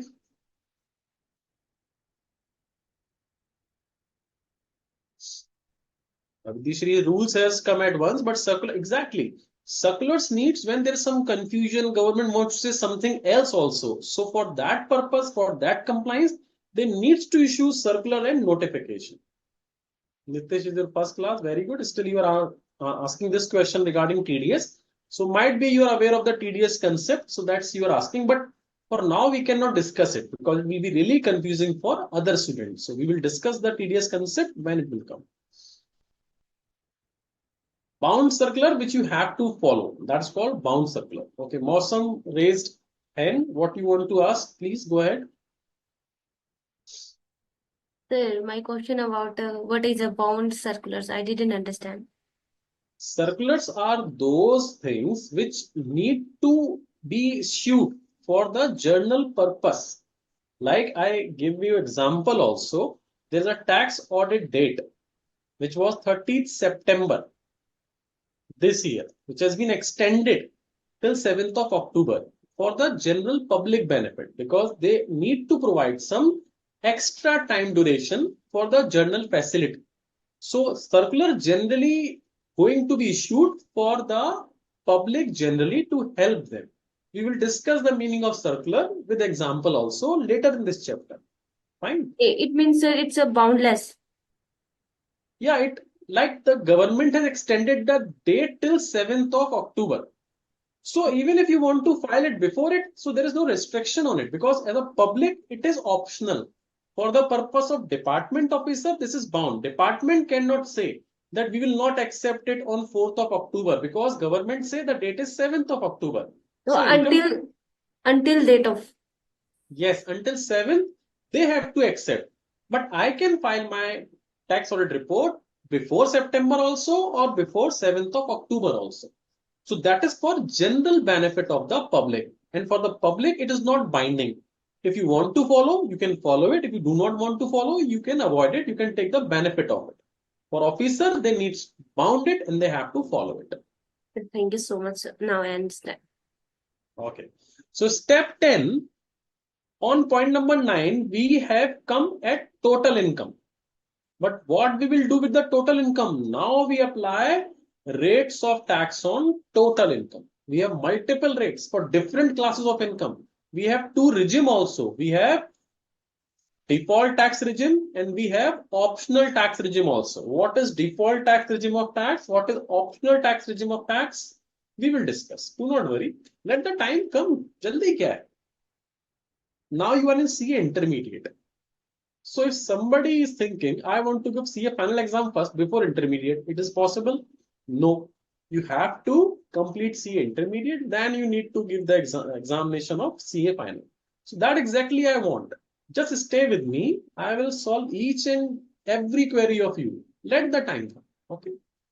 Then we have some surcharge provision, and I have written everywhere, discuss in detail later this chapter, will discuss detail in later this chapter. We have cess also, we'll discuss later in this chapter. So if there is something is written like this, discuss in this chapter or later. So skip that provision, we will discuss it. Do not worry. Then we have alternate minimum tax concept. Chapter 9 will deal with it. So we will discuss it in chapter number 9. Chapter 9 will discuss the section 115 BAC provision. We will discuss it over there. Advanced tax and TDS provision, Mr. Nitish. Okay, so we will discuss these provision over there. Tax payable and refundable concept, we will discuss it later on. After filing of tax, after paying of tax or refund, then we have to file return of income. Now, what is return of income? That is going to be discussed again later. After calculation of tax, you have to inform, you have to declare the tax, etc. in the assessment tier to the department. And that is called return of income. Or might be you have heard the word ITR, income tax return. So that is exactly the same return of income. That means detail of your income submitted to the department in a specified form. That form is called return form, yeah, ITR, income tax return form. So that procedure is called filing of return of income. There are separate date, specified manner, specified time. You have to file your income details to the income tax department. Okay. Now we have important definition. As somebody was asking what is the meaning of assessee in the chat box. And I told you, okay, just have patience. We will have our time. At that time, we will discuss what is the meaning of assessee. So here is a time where we discuss the meaning of assessee. So assessee means a person by whom any tax or any other sum of money is payable. So tax means income tax, other means whether penalty or interest, etc. So if any person needs to pay anything, or we can say if any person liable to pay tax to the department or penalty or interest, etc. So you will be called an assessee. So what is the meaning of assessee? Assessee means that person upon which income tax rules and regulation will be applicable. If you fall into the definition of assessee, then you have to comply with the provision, procedure, etc. of income tax rules. So who will fall under the definition of assessee? A person by whom tax or any other sum of money is payable. Suppose in our country generally, income up to 2.5 lakh rupees is exempt from tax. Generally, okay, for time being. Suppose there is Mr. A whose income is only 1 lakh rupees. So he needs not to pay any tax to government, no penalty, no interest. So he does not fall in this definition, first part of this definition. So is he an assessee? The answer will be no, till yet, because he needs not to pay any taxes or other sum to the department. Suppose Mr. B having income of 10 lakh rupees, he needs to pay tax. So he will fall in this first sentence as an assessee. But the definition does not end. It includes, so Mr. A has been escaped till now. But there is point number 2 also. Every person in respect of whom any proceeding under this act has been taken for the assessment. So he was not an assessee till first sentence. But suppose department opened his case under section 144, 143(1). There are some assessment cases. So department has issued notice and opened Mr. A case to find out whether his income is 1 lakh rupees or not. Maybe he's trying to escape his income. So if any proceeding has been initiated against you under Income Tax Act for assessment, even if you're not liable to pay any tax, but if any proceeding has been initiated, you will be called an assessee again. So I am earning an income, I am paying tax. So that means I am an assessee as per first sentence. Most of you students who do not have any income, so you does not fall in category 1. But suppose if government wants to know that if you have any income or not, might be you are earning some income but not disclosing it to the department. So suppose income tax has opened your case, the proceeding has been started against you for any assessment of income, even if your income is nil, but if the proceeding has been started, then you will be again called assessee. You will also be treated as an assessee. So if the proceeding has been started for assessment of his income, whether he has income or not, income of himself or any other person, if he is an assessee for himself or other person, or the loss, if you are claiming some loss and department wants to check whether you are claiming higher loss or not, again you are an assessee.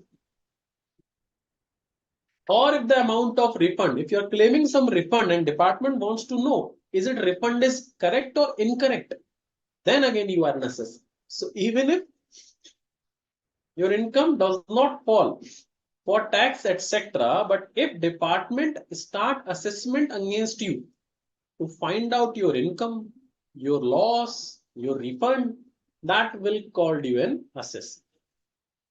Every person is deemed to be an assessee. Now, what is deemed assessee? Suppose in minor case. So if income is earned by someone else, minor cannot file their return under income tax. So on behalf of minor, his or her parents need to file income tax return. So they will be called deemed assessee. Suppose there is some trust and trust is earning some income, but trust will pay tax via trustees. So trustees will be called the deemed assessee. So deemed assessee concept will be discussed in detail when we will discuss the definition of person. In that category, I will explain in detail what is the meaning of deemed assessee. Every person who is deemed to be assessee in default, if you violate any provision of Income Tax Act, you will be called an assessee in default, and that will make you an assessee. Every assessee is a person but every person need not to be an assessee. This sentence you will come to able to understand when we will complete the definition of person under section 231. So every assessee is a person, but every person need not to be an assessee. Why it is happening? This point you will understand only when we will complete the definition under section 231, which belong to person. Next is assessment. What is the meaning of assessment? That will be discussed in final level. Now moving on to the definition of person, section 231 says there are total 8 categories which has been included in the definition of person. First one is individual, then HUF, then company, then firm, then AOP BOI, then local authority, then artificial judicial person. So you might be thinking it's 7, AOP is 5, BOI is technically 6. Then this is 7 and then this is 8. Clear? So what the meaning of individual, what is the meaning of HUF, what is the meaning of company, etc. that we are going to discuss. Before that, if there's any query, you can ask me.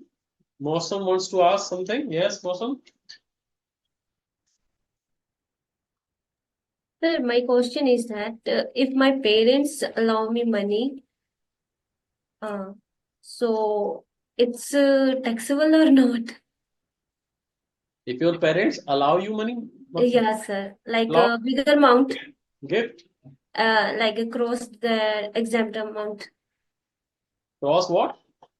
Exempt amount, sir. Exempt limit. Gift from relatives are exempted. So if your parents give you some money like pocket money or gift, whatever amount it is exempted.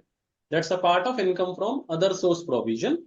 Gifts from relatives are exempt. There is no need to pay any tax on it by you. Under the gift, maybe exempt limit is 50,000. No. For relatives, it is unlimited. 50,000 is the cash limit, monetary limit. So if you are taking gift in monetary, then it is 50,000. But that is for relative only. If you are getting gift from relative, then it's not going to be taxable, whatever amount it is. There's a limit of 2 lakh rupees. That's a separate provision that we cannot discuss over here. Yes. You can understand if you are receiving gift from your relative, that is exempt. Okay. So we will discuss. Anything else? Okay, ask me. AOR और BOI की full form क्या है sir?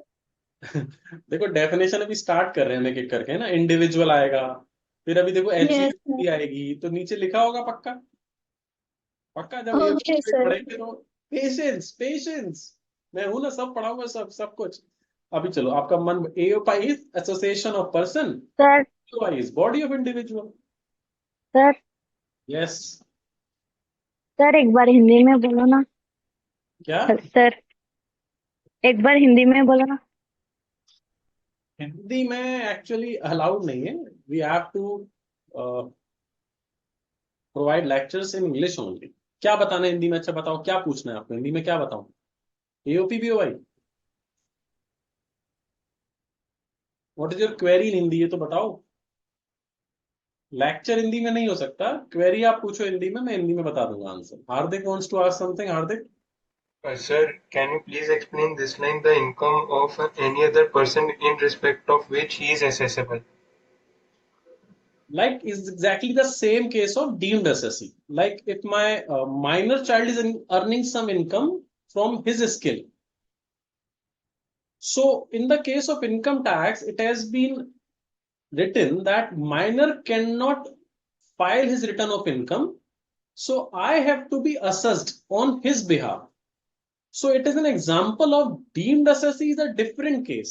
But for some other person income, if you are assessable under income tax, in that case, you will be called a deemed assessee. For example, if my client is a non-resident, he's a foreigner, he lives outside India, but he appointed me as an agent. So now I have taken the responsibility to pay tax on his behalf. So in that case, I will be called an assessee. So that could be a cases when you are assessable. Or in case of death, if somebody died and the income, whatever he or she earned during that previous year in which he or she passed away, then their legal heir need to be pay tax on that income, so that they are assessable for that income of some other person. So that will fall in that category also. So you will see that point and deemed assessee almost in some cases will be almost look like same. The concept or the confusion will be clear when we will complete the definition of BOI, because that is going to describe what is the meaning of deemed assessee, etc. in detail. Okay, sir. Thank you, sir. Anyone else? Sir, can you explain assessee in Hindi? Assessee in Hindi, okay देखो वैसे पढ़ाने का हिंदी का है नहीं, problem Hindi में बता सकता हूं, बट आप पूछ रहे हो तो चलो बता देता हूं हिंदी में, बट ज्यादा नहीं बता पाएंगे हम। असेसी का देखो मतलब ही होता है जिसको असेस किया जा सके।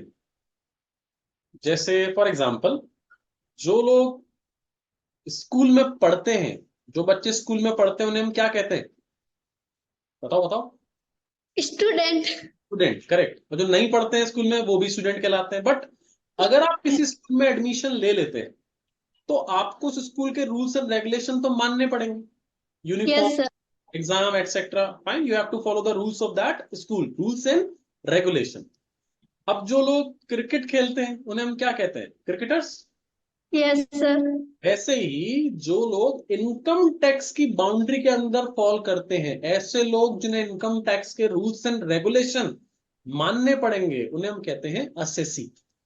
अब ये कौन लोग हैं? तो पहला सेंटेंस कहता है दैट जिसको इनकम में या तो टैक्स देना हो या पेनल्टी या इंटरेस्ट देना हो, या वो जिसको टैक्स ना देना हो लेकिन जिसका केस इनकम टैक्स ने ओपन कर दिया कि भाई चेक कराओ अपनी बुक्स कि आपकी इनकम कम है कि नहीं, वो भी असेसी बन गया। असेसी बनते ही क्या होगा?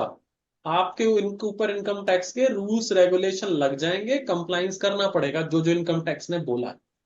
या ऐसा पर्सन जिसकी इनकम चेक हो रही है, जिसका लॉस चेक हो रहा है खुद का या किसी और का, या ऐसा जो डीम्ड असेसी है, खुद की इनकम नहीं है, किसी और की इनकम का टैक्स भरता है।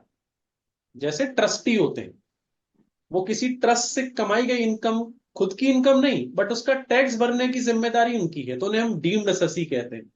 तो अगर आप डीम्ड असेसी हैं किसी के, तो भी इनकम टैक्स आप पे लगेगा, आपको रूल्स मानने पड़ेंगे। इनके अलावा ऐसा जिसने इनकम टैक्स का कोई रूल्स एंड रेगुलेशन तोड़ दिया है, वॉयलेशन ऑफ लॉ कर दिया, इनकम टैक्स ने कहा था कि भाई टीडीएस जमा करना है, आपने टीडीएस जमा नहीं करा, तो आप बन गए एसएससी इन डिफॉल्ट। ये पॉइंट है। लास्ट वाला आपको समझ तब आएगा जब मैं पर्सन की डेफिनेशन समझा दूंगा उसके बाद, कि हर असेसी तो पर्सन है, बट हर पर्सन असेसी हो ये कोई जरूरी नहीं। ठीक है? Yes, sir. हिंदी में और मुझसे मत पूछना, क्वेरी बताऊंगा बट हिंदी में लेक्चर नहीं हो सकता। Okay, next Shruti is asking something. Yes, sir. Better है समझ में आया। Okay, So what if our parents provide us monthly income? It falls. it's again a gift. If they are providing you any kind of income monthly or one time, that is kind of gift to your parents, because in response you are not doing anything. So if you are providing some services ki parents ke against mein, if you are cooking or sweeping in house etc., that could be different thing, but anything from parents free without giving anything, that is going to be gift, that is exempt.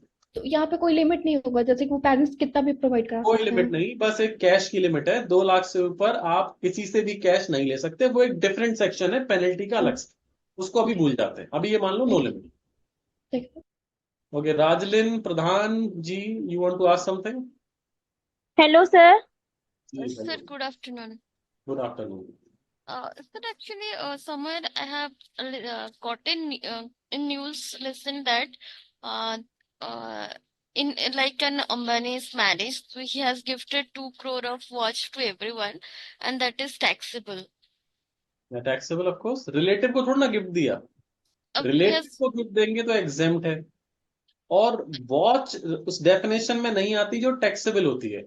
Again please do not ask those kind of question, because we are on the basic chapter, you are asking the question of tax liability etcetera. अभी whatever we discuss today, till that if you want to ask anything then ask, do not ask okay. This kind of queries, because Sorry. That won't be possible to answer ना, बहुत time waste हो जाएगा हमारा। No, sir, sorry, sir. Actually, we have that no clause you problem. have mentioned here. That's why that gift To that, I need to We will know. discuss everything has been included. Let me Okay. tell you, Okay. income tax department has included everything, whatever you can imagine or even can't imagine, everything has been included. What you need to do, the process of taking classes is a very interesting case. You have to be with the faculty, whatever they are teaching. And if that topic, what they are teaching, if you have any problem, you can raise your query. Otherwise, these kind of query, it will be really difficult for me to solve because we have a time limit also. We Yes, have sir. to complete this chapter within 3 sessions. And there's Correct. more than 150-page section. Okay.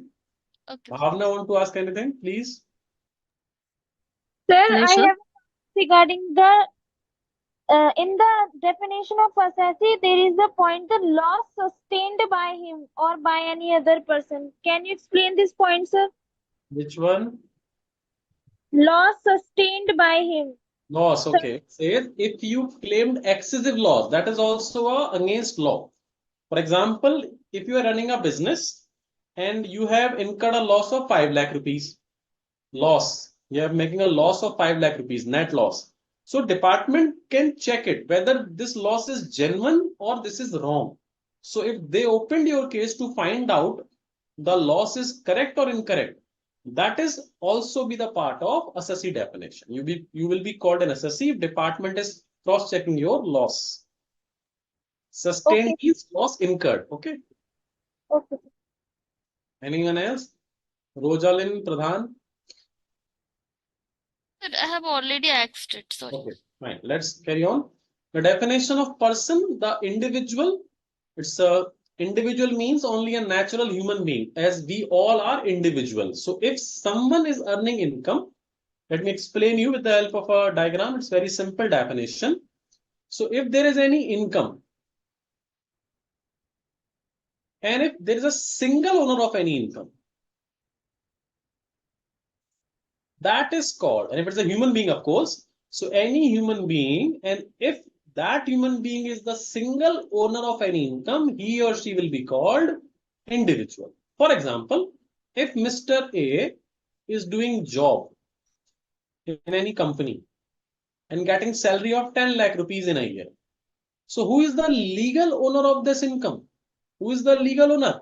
Of course, Mr. A. It is not important that that income he gifted to someone else or his wife take all the income as he entered into the house after getting salary, does not matter.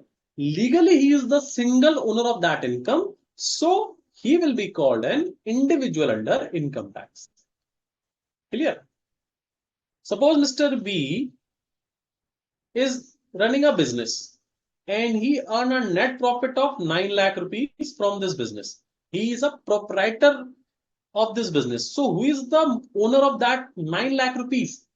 The single owner of this 9 lakh is Mr. B. So he will also be categorized as individual under income tax. Clear? So if you are the human being and you are the single owner of income, you will be called an individual.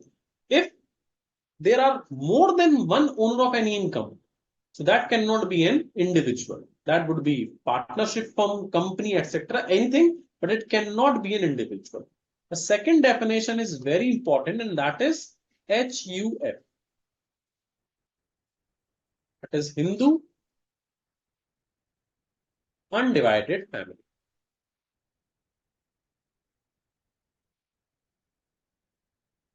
So what is Hindu undivided family? The interesting part is there is no definition under Income Tax Act regarding the Hindu undivided family. Income Tax Act does not explain what is the meaning of Hindu undivided family. There is no official definition of HUF under Income Tax Act. So what we are discussing, this definition has been claimed from the definition of joint Hindu family. There's a term that is called joint Hindu family. So this definition has been derived from joint Hindu family definition by Income Tax Department. Joint Hindu family definition has been prescribed under Hindu law. So joint Hindu family definition has been derived from the Hindu law, which is based on Vedas. We have 4 Vedas: Rig Ved, Yajur Ved, Samved, and Atharved. So from that Vedas, it has been, Hindu law has been originated, and from that Hindu law, the definition of joint Hindu family has been explained. And that definition has been taken by the Hindu undivided family for the purpose of income tax act. And it says all male, female descendants from a common ancestor will be called a Hindu undivided family. All male, female who reside together, descendant to a common ancestor, will be called a Hindu undivided family or joint Hindu family. For example, in a very simple case, let me tell you, as those serials are on TV channels like Anupama, etc. You have seen that family, all full mohalla is in a house. Everybody, chacha, tau, mama, mami, uncle, auntie, bete, behan, sab ek saath. So that is technically a Hindu undivided family. When all male, female reside in a house together, descendant to an ancestor, that will be called a Hindu undivided family. We have the specific definition also. Do not write it like example, for example, Anupama or Janak Manak. Don't do this. I don't watch it, but I know everything. Okay, so that is the definition we need to discuss over here. So individual we discussed, you can go through a definition. Now HUF, under the Income Tax Act 1961, HUF is treated as a separate entity for the purpose of assessment. It is included in the definition of the term person under section 231. The Hindu undivided family has not been defined under the Income Tax Act. It has been derived from JHF, JHF from Hindu law from Veda. The expression is, however, defined in the Hindu law as a family which consists of, this is the definition, which consists of all males lineally descended. You might say, whereas females, so it has been included, okay, from a common ancestor and includes their wives and daughters. So it consists of all males lineally descended. Lineally means generation after generation, one line. Descended matlab ek ke baad ek, ek ke baad ek, ek ke baad ek, descending order. From a common ancestor. Those common ancestor means ancestors should be same.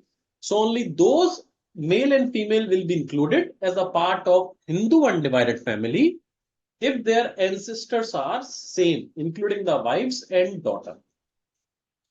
For example,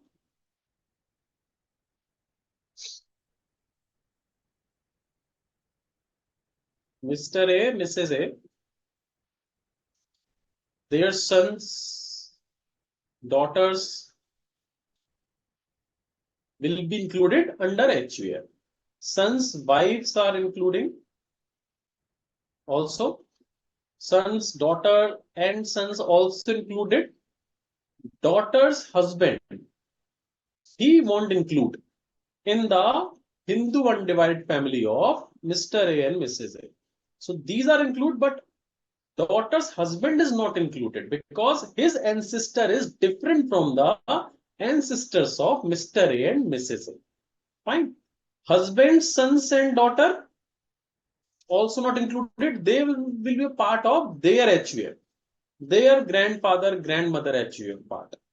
Wives, technically wives and sisters are also not same, but for the wives, there is a special provision has been prescribed that wife will be considered as the member of our JHF, even their ancestors are not same. But other than wives, only those persons are included, those having the common ancestors. Whatever query you have, let me complete the definition first, then I will take the query because it's a very beautiful definition. Let me complete it. So the provisions, the definition has been clear. Some members of HUF are called co-partner and some are called only members. Now, who is the co-partner? So those who have taken birth in the family will be called only co-partner. Like son and daughter will be the co-partner in the family. But mother and grandmother would not be the co-partner in the family because those have naturally born in this family will be called technically the co-partner. Those have taken birth in the family. So technically wives and grandmother, etc., would not be the co-partner in HUF. They are related to each other and to the head of the family. HUF may contain many members, but members within 4 degrees. 4 degrees means only 4 generation. I have explained it. Any person. This was not in the study material. I have explained it separately so you can understand the meaning of 4 corners or 4 degrees. That means 4 generations going to be included. Any person born to the family, boy or girl, up to the next coming 3 generation is a part of HUF, including the head of the family. That will be called karta, and other will be called co-partner.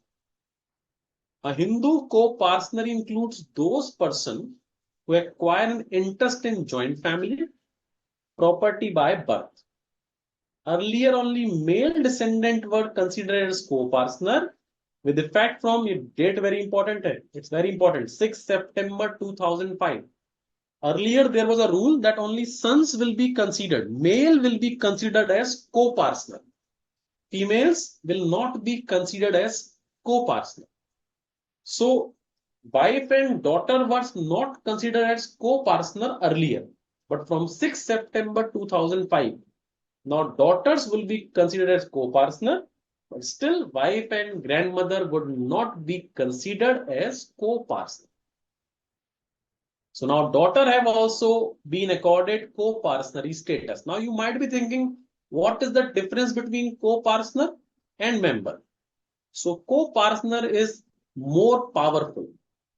Co-partner is the one who can ask for partition under a Hindu family. You understand the meaning of partition?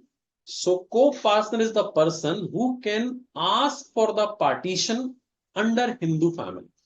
Members cannot ask for partition. So technically, daughter, son can call for partition.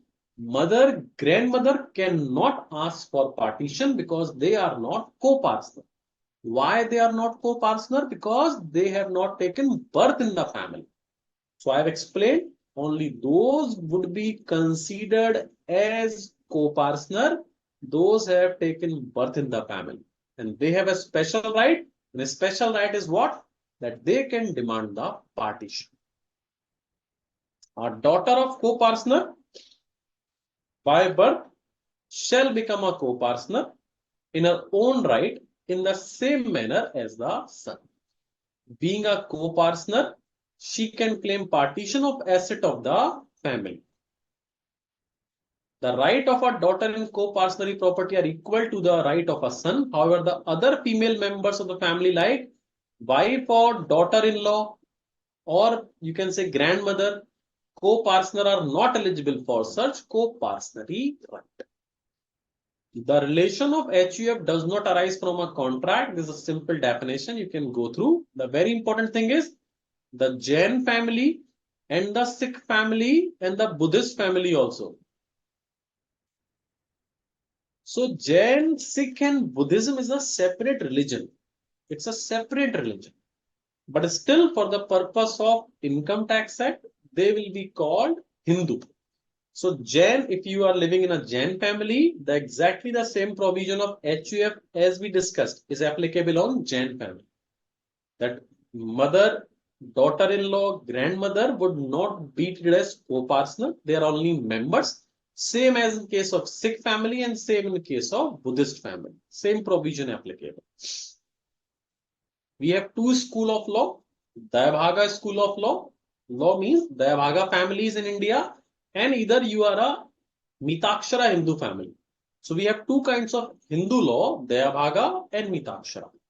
Dayabhaga law is applicable in West Bengal and in Assam, and in other part of India, Mitakshara Hindu law is applicable. What is the difference between Dayabhaga and Mitakshara Hindu law? Let me explain you with the help of an example, or before that, let me take the query. Then I will explain you the difference between the Dayabhaga school of law and Mitakshara school of law. So first, let me check the query box, chat box.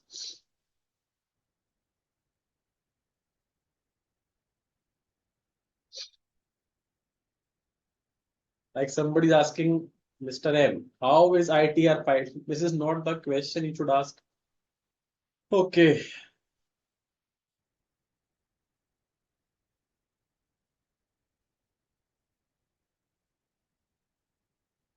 OCC की definition में loss I have explained. Monthly income from parent is exempt. ये भी discuss हो गया है. ये भी discuss.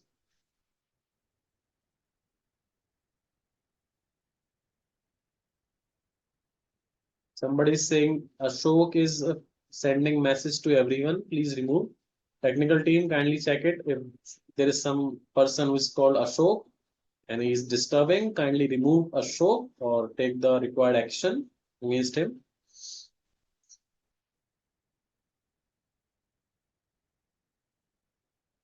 Okay. Okay, he is removed now. So Ashok is a spammer. So any queries? Sir, minor is also included in individual. Yes, minor also include in individual definition. If minor is income, his own income, like TV artist, child artist, movie artist, if they are minor and if they are earning income, they are called individual. But they cannot be called assessee. I told you because they cannot file their tax themselves. They will be filed income by their parents, etc. So they would be called deemed assessee, their parents, etc. But minors is fall in the definition of individual. Next is Vedas related question will come. Why they will come in the exam? What kind of question? Okay, this is a good question. Vinuta is asking, sir, after marriage, of course, you might be asking, daughter, then she and his husband includes in HUF? No, only she will stay in the definition of co-partner in his father HUF. But his husband would not be included in the definition or in the category of HUF of her father. Step brother and step sister, yes, they are included in the family, of course. If there is second wife, it is not legally allowed in our country. No? If that is second wife and is legally allowed, then that would be counted as the co-partner in the, sorry, wife will be member and their children will be called as a co-partner, etc. Of course, it is applicable only for Hindus. HUF is only for applicable Hindus. Of course, Hindu, Jain, Sikh, and Buddhist. No Muslim undivided families here. What kind of questions? Yeah, female can be karta if there is no male member. The female could be a karta also. Or if elder one will be a karta. So if female is elder, if she is a co-partner, then she could be a karta also. Yes, after marriage, the daughter would be remain co-partner in the father HUF and she will become member in her husband father HUF. But that means in father-in-law HUF.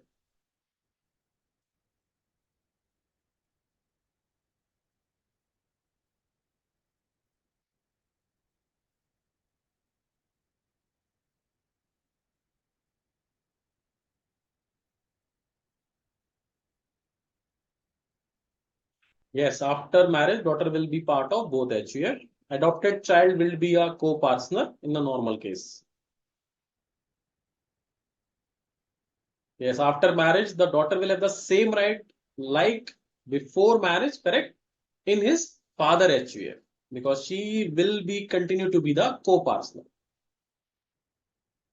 One person company, how it can be considered as an individual? When it's a one person company, it would be a company.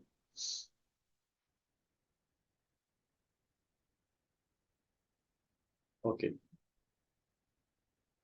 Let me explain the HUF with the help of a diagram.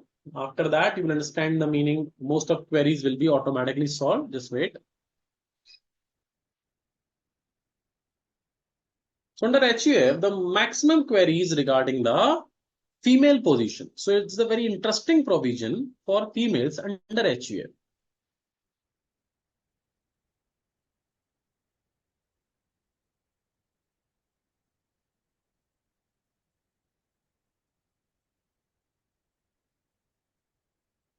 For females up to marriage,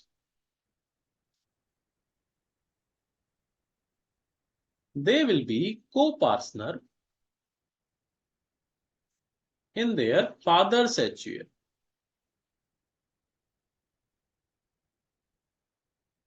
Clear? So they can ask for partition. After marriage, they will remain co-partner in their father's HUF. Position will be same. They can still ask for partition. So this is remain the same for females. Plus now they will be treated as member in her husband HUF. Husband or father-in-law. So technically after marriage, female has dual benefit. She will continue to be the co-partner in her father HUF and she will attain the membership in her husband HUF. Males only will be remain co-partner for their lifelong, only in their father's HUF. Male does not have any benefit after marriage. In their father-in-law HUF, there is no benefit for male, only the benefit stand with the females. So females having dual benefit after marriage. Okay. Now we will discuss the difference between Dayabhaga and Mitakshara. So Dayabhaga and Mitakshara.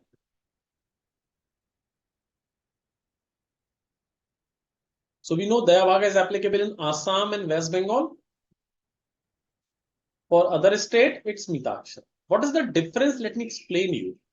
Under Dayabhaga, suppose if there is an individual that is F, name is F, fine, and he has no brother, no sister, he is individual, he is the only person in his family, so he will be treated individual for the income he earned.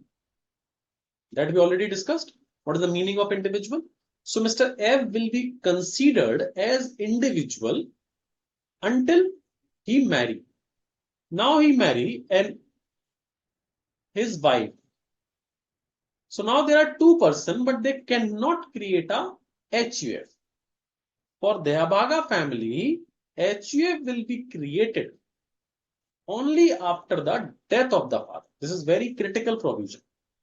So now there are two persons, but they cannot create a HUF. They can create a company, they can create a partnership firm, they can create anything else, but they cannot create HUF under HUF Act, under income tax. So if he is earning still individually, he will be called an individual, but they cannot create HUF. Now suppose in their family, S1, that means son 1, S2, that means son 2, and D1, that means daughter. They have taken birth. Now there are 5 members in the family, but still they cannot create any HUF. Even they cannot ask for partition. No co-partner can, no son, daughter will be treated as co-partner until the father dies. So in this situation, only father will be considered as an individual. They can create a company, firm, etc. But they cannot create a HUF, nor they can ask for the partition. Son, daughter cannot ask for partition. Now suppose what happened, father dies. Now they can together can create a HUF. They can start a business and they can register that business in HUF name, or if they want, they can claim for the partition. Both option is there. Only after the death of father, it is possible. Under Mitakshara, there is no restriction like that. For the same example, if there is Mr. F and he is alone, he will be considered as individual for the income he earns. After marriage, they can create a HUF. The Mitakshara, it is allowed. You can create a HUF. It is allowed. But wife will be considered as only member and co-partner will be Mr. F only. Same situation rise S1, S2, D1 born. Under Mitakshara, son or daughter after birth automatically will be treated as automatically they will be called co-partner and will form part of this JHF or HUF. So Deyavaga is death-based and Mitakshara is birth-based. So they will be co-partner. By birth, they can ask for partition. There is no requirement for attaining the age of 18. This is provision you might not know, but if you belongs to a Hindu family and if you reside not in Assam and West Bengal, that's a good news for you. Today you become the Lakpati and Karodpati because you are in the Mitakshara family and whatever is the family property, by birth automatically you have the right to demand the partition. You can demand the partition and the partition will be provided to you out of the total value of that property. So if your value is 5 crore and if there are 5 members in the family, you can ask for partition and you will be given 1 crore rupees. So that is the power of Hindu law. So under Hindu law, if you belongs to Mitakshara family, you are already Lakpati or Karodpati. So I have made you Lakpati Karodpati without even going to give your examination. So that's a good news for you. Okay, let's move on to the notes. So now the difference, you can go through the provision and now you will understand the difference as I've explained you the difference between the Mitakshara and there. Now with the definition of the meaning of company, these are the definition you can go through. It's very simple. I will take the queries regarding HUF. I know you must want to ask a lot of things regarding HUF. Let me complete this definition concept. Company definition, you have to go through it. In the next session, you can ask me because there is nothing technical. There is simple definition which has been given over here. You have to read it. Okay. Domestic company, foreign company, then widely held company, then closely held company. If there will be any problem in the provision, I will explain. Do not worry. The partnership firm. The firm means the partnership firm has registered a section under Partnership Act 1932 and LLP also included in the definition of firm under income tax. You can see LLP and partnership firm. So what is the meaning of partnership firm? Income tax as defined under Partnership Act. I guess section 4 is there. Okay. And what is the meaning of LLP as defined in LLP Act 2008? There is nothing technical, nothing to understand. The same meaning as has been taken under Partnership Act and under LLP Act has been under Income Tax Act. So that was firm and LLP definition. Before going for AOP and BOI, association of person and body of individual, now you can ask your queries. Okay, somebody is asking, sir, I am from West Bengal and very much interested to know about Deyavaga. So DIP Das, it's a very sad news for you. You cannot ask partition from your property because you belongs to Deyavaga Hindu families. Okay. What about girl born before? It does not matter when you born before 2005, etc. After that date, now even you can demand partition even if you have born before 2005. It does not matter. Okay, Ritika is asking, sir, is it necessary for HUF to do business? Can't it be just formed for any other reason? Yes, if HUF is not doing any business, then it will be called JHF only. There's a difference between JHF and HUF. So if family reside together and everyone is earning income individually, they do not form any HUF, they do not do any business as a HUF, then that is only called a joint Hindu family, but still you can claim the partition out of it. पूर्व break हो चुका है, class and होगी. Okay, next is who will be the karta after father death? The elder male or female member will be the elder male or female co-partner will be the karta. The stepson and stepdaughter, yes, they will be called the co-partner of the properties. So after partition of one member, will the whole family will not eligible? The remaining members can still create a new business and they can run a HUF, of course. Which father need to die? We do not need 4 generation. We were saying HUF will be work till 4 generation. It does not require 4 generation. Even a son and father and his son or daughter can create HUF under Mitakshara. If property has been passed through will, then HUF will not be applied. So it's a dangerous thing. If father made a will, then that will supersede the HUF provision. In that case, you cannot demand partition. It means that in Mitakshara, an individual who is member of father, HUF, he also create history on HUF after marriage in Dayavaga. It's not happened. Not understand your message, Pooja. School word, it was pehle wo school means like pehle Gurukul hua karte the. It's like Gurukul. So that school word is belongs to that. It's a kind of a घर में ही सब शिक्षा दी जाती थी. So that is Dayabhaga school and that is Mitakshara school.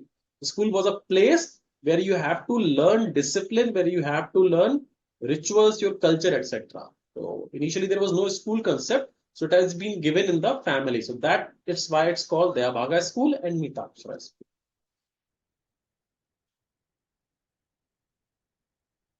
Sir Dayabhaga HUF में अगर father की death हो गई और 2 सन हैं तो दोनों को एग्जैक्टली जितने भी लोग बचेंगे उन सबको प्रॉपर्टी मिलेगी. इवन मदर को भी मिलेगी. मदर पार्टीशन मांग नहीं सकती, बट जितने भी मेंबर फैमिली में एग्जिस्ट करेंगे जब पार्टीशन होगा तो सबको इक्वल शेयर दिया जाएगा. Minor son in Dayabhaga school, he can be co partner, but वो ITR नहीं फाइल कर सकते. So the female, if elder than that son, would be called as a deemed karta on his behalf. Why we follow Dayabhaga and Mitakshara? Because we are in a Hindu family. Is this possible that when husband is still alive, wife is karta? No, only co-partner can be karta. So wife cannot be karta in any case. Wife can be only karta in a special situation when there is minor child, there is no husband. Husband has passed away and they are minor child only. So those are co-partner, but in that case, wife could be treated as karta due to some judgment it has been given. So if a person earned 1 lakh in a year and he file ROI, yes, if you declared your income, you will be an assessee.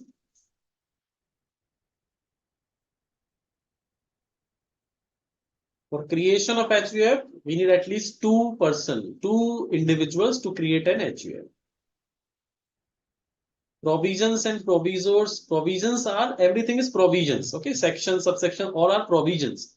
Proviso is different. So I have written the meaning of proviso. You can go through and read that.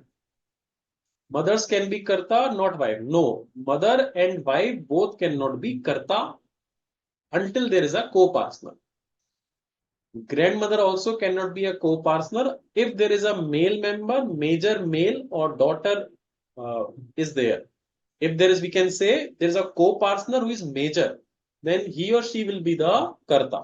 So if there is co-partner and if they are minors, only in that situation, mother or grandmother could be co-partner due to some judgments. Okay, any more query? This is your homework. You have to read the provision till company, etc., partnership firm. In our next session, we will start with the association of person in MCQ. So I will take the definition from association of person. Then we have body of individual.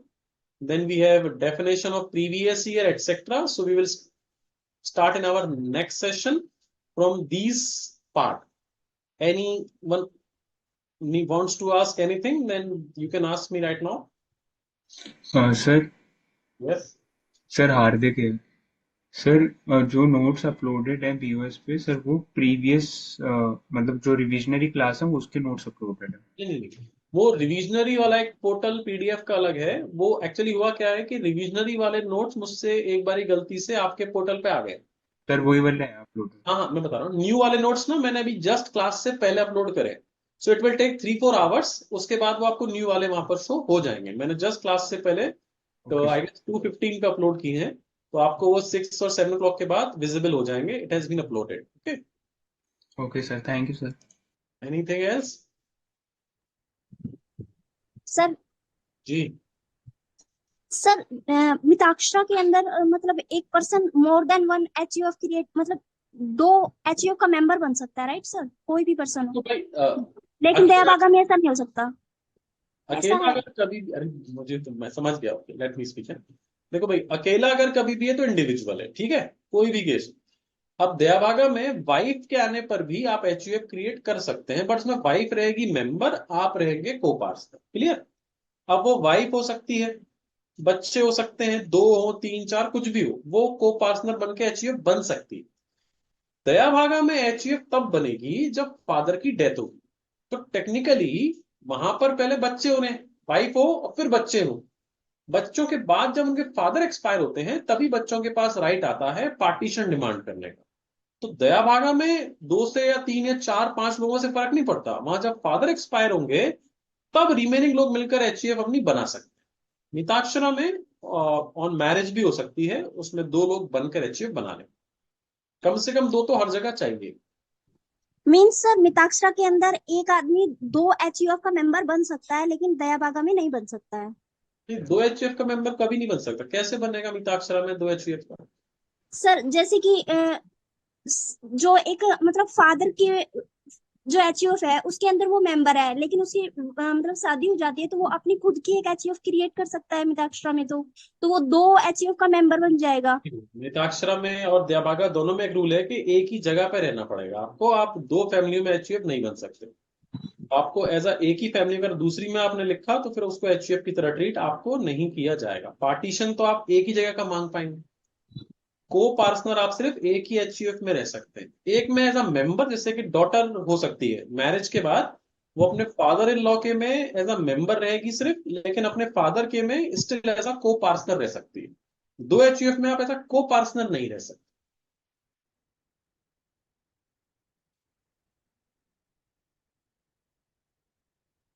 Do we need to print the notes, sir? Of course, I guess if you will take the printout only, then you will be able to learn the provision, how you will mark them, how you will make short notes. Of course, I guess you should take the printout, but all notes are based on study material. Everything has been written over there.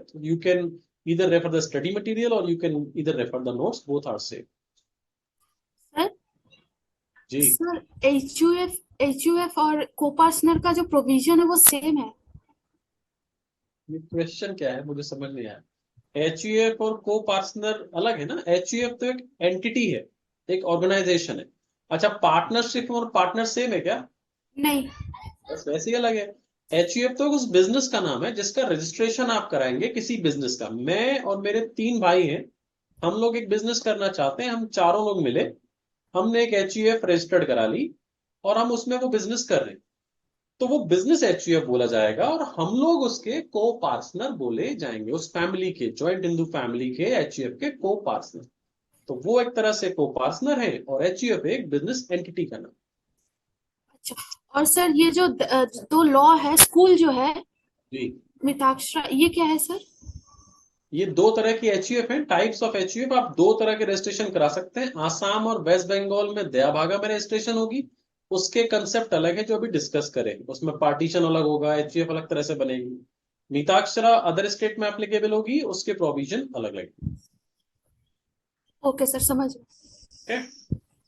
तो okay, Sir, the notes you have uploaded consists of 87 pages. Okay, I think it's a new means whatever you have shown that is mentioned in that notes also. It's 26 को upload हुआ है, 26 September. अभी तो बताया, अभी जैसे I told you, somebody asked me about the notes, so I told 26 was my revision class, so notes have uploaded for the revision class. For this class, assessment year 25-26, I have uploaded notes around 2:15 p.m. So on the portal, it will be shown after 3-4 hours. So after I guess 7 p.m. or 8 p.m., you will find out the new notes uploaded on this portal. You can go and then download it. Okay. So Mosam wants to ask something, please.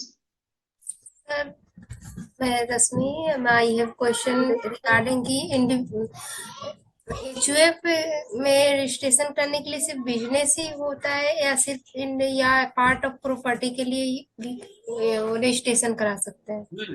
अगर आपको कोई business करना है तो ही HUF में registration आपको कराना है, अदरवाइज वो एचयूएफ नहीं, जॉइंट हिंदू फैमिली रहेगी, बट उसमें भी सेम कंसेप्ट रहेगा को पार्टनर एंड मेंबर का। उसमें सिर्फ आप पार्टीशन का पावर रहेगी, अगर बिजनेस नहीं करा तो वो जॉइंट हिंदू फैमिली की डेफिनेशन में रहेगी। HUF or JHF is only one difference. If you form a business and run that business and registered it as an HUF with your co-partner and members, it will be called HUF. और अगर कोई business नहीं कर रहे हैं तो वो सिर्फ और सिर्फ JHF के नाम से जानी जाएगी. That's it. सर HUF और JF both is the SSC in the नहीं मतलब person in I of income tax law. Person में JHF नहीं आता, पर्सन में सिर्फ HUF आता है.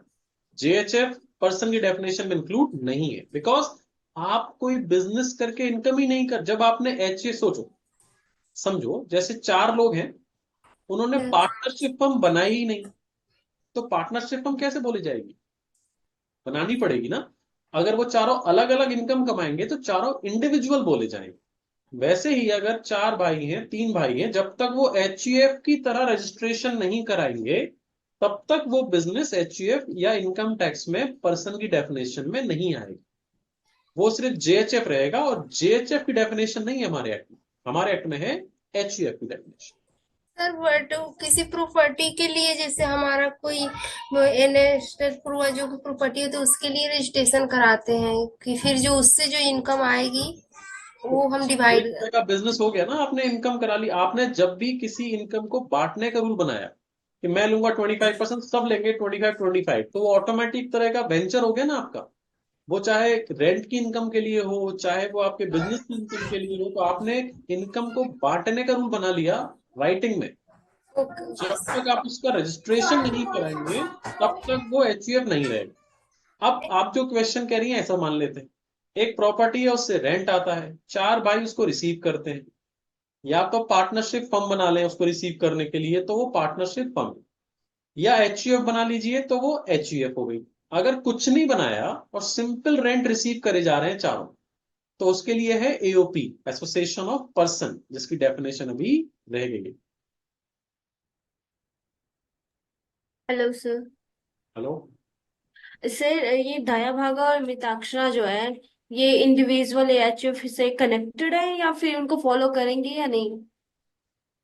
इंडिविजुअल अलग है, दया भागा मिताक्षरा तो HUF का पार्ट है. इंडिविजुअल क्यों फॉलो करेंगे उसको?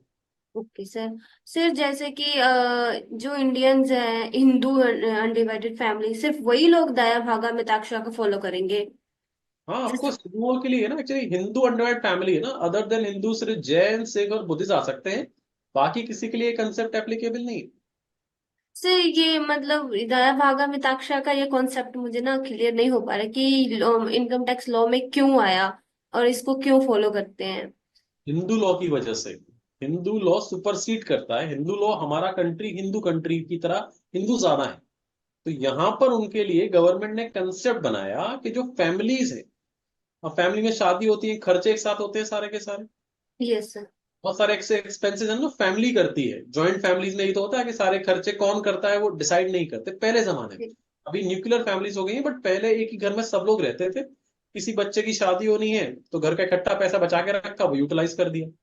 तो उस काम के लिए अगर वो सोचते थे क्यों ना हम एक अलग से बिजनेस करके नाम से बनाया जाए, तो HUF टेक्निकली कोई बिजनेस नहीं था. एक्चुअली HUF हमारे हिंदू धर्म के अंदर एक तरह का प्रोसेस है कि सब लोग साथ में रहेंगे, पैसा किसी का अलग अलग नहीं. आज की डेट में अलग है, ये एक्ट है बहुत पुराना. तो स्टार्टिंग में ये होता था कि सब लोग एक साथ रहते थे, घर के फंड्स एक साथ रहते थे सारे के सारे. कोई पार्टनरशिप फर्म बना के बिजनेस नहीं करता था. 4 भाई हैं, चारों एक साथ बिजनेस कर रहे हैं, सब खर्चा घर में एक साथ हो रहा है, सब इनकम एक साथ आ रही है. तो उसके लिए गवर्नमेंट ने कहा कि क्योंकि हमारे Hindu family, joint Hindu family हमारी कंट्री ज्यादा डोमिनेटिंग है, आज भी 60-70% लोग विलेज एरिया में रहते हैं जहां सब ऐसे ही रहते हैं, तो उनके लिए एक नया कंसेप्ट बनाया कि आप पार्टनरशिप फर्म मत बनाओ. पार्टनर बन गए मतलब अलग अलग हो गए भाई भाई. तो उनके लिए बनाया कि आप Hindu family, it's kind of a partnership firm. उससे आपको ऐसा लगेगा कि हमने आप लोगों के लिए एक स्पेशल जगह बनाई है जहां सब घर वाले एक साथ रहेंगे. जॉइंट फैमिली को प्रमोट करने के लिए बनाया, समझे आप, जिससे सब साथ रहें, बिजनेस साथ में करें, अलग अलग भाग के ना करें.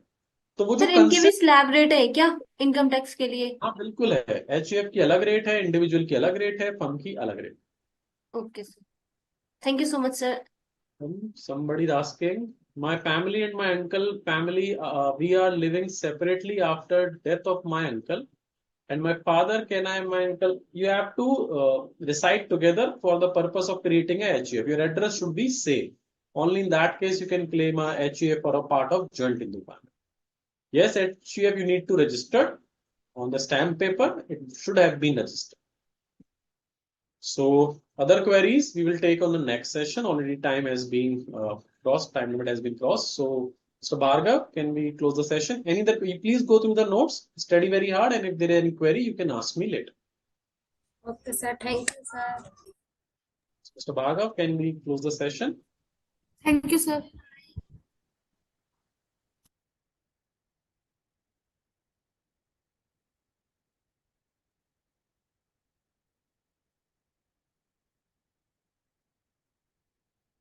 Technical support team, can we close? Yes, we can. Thank you.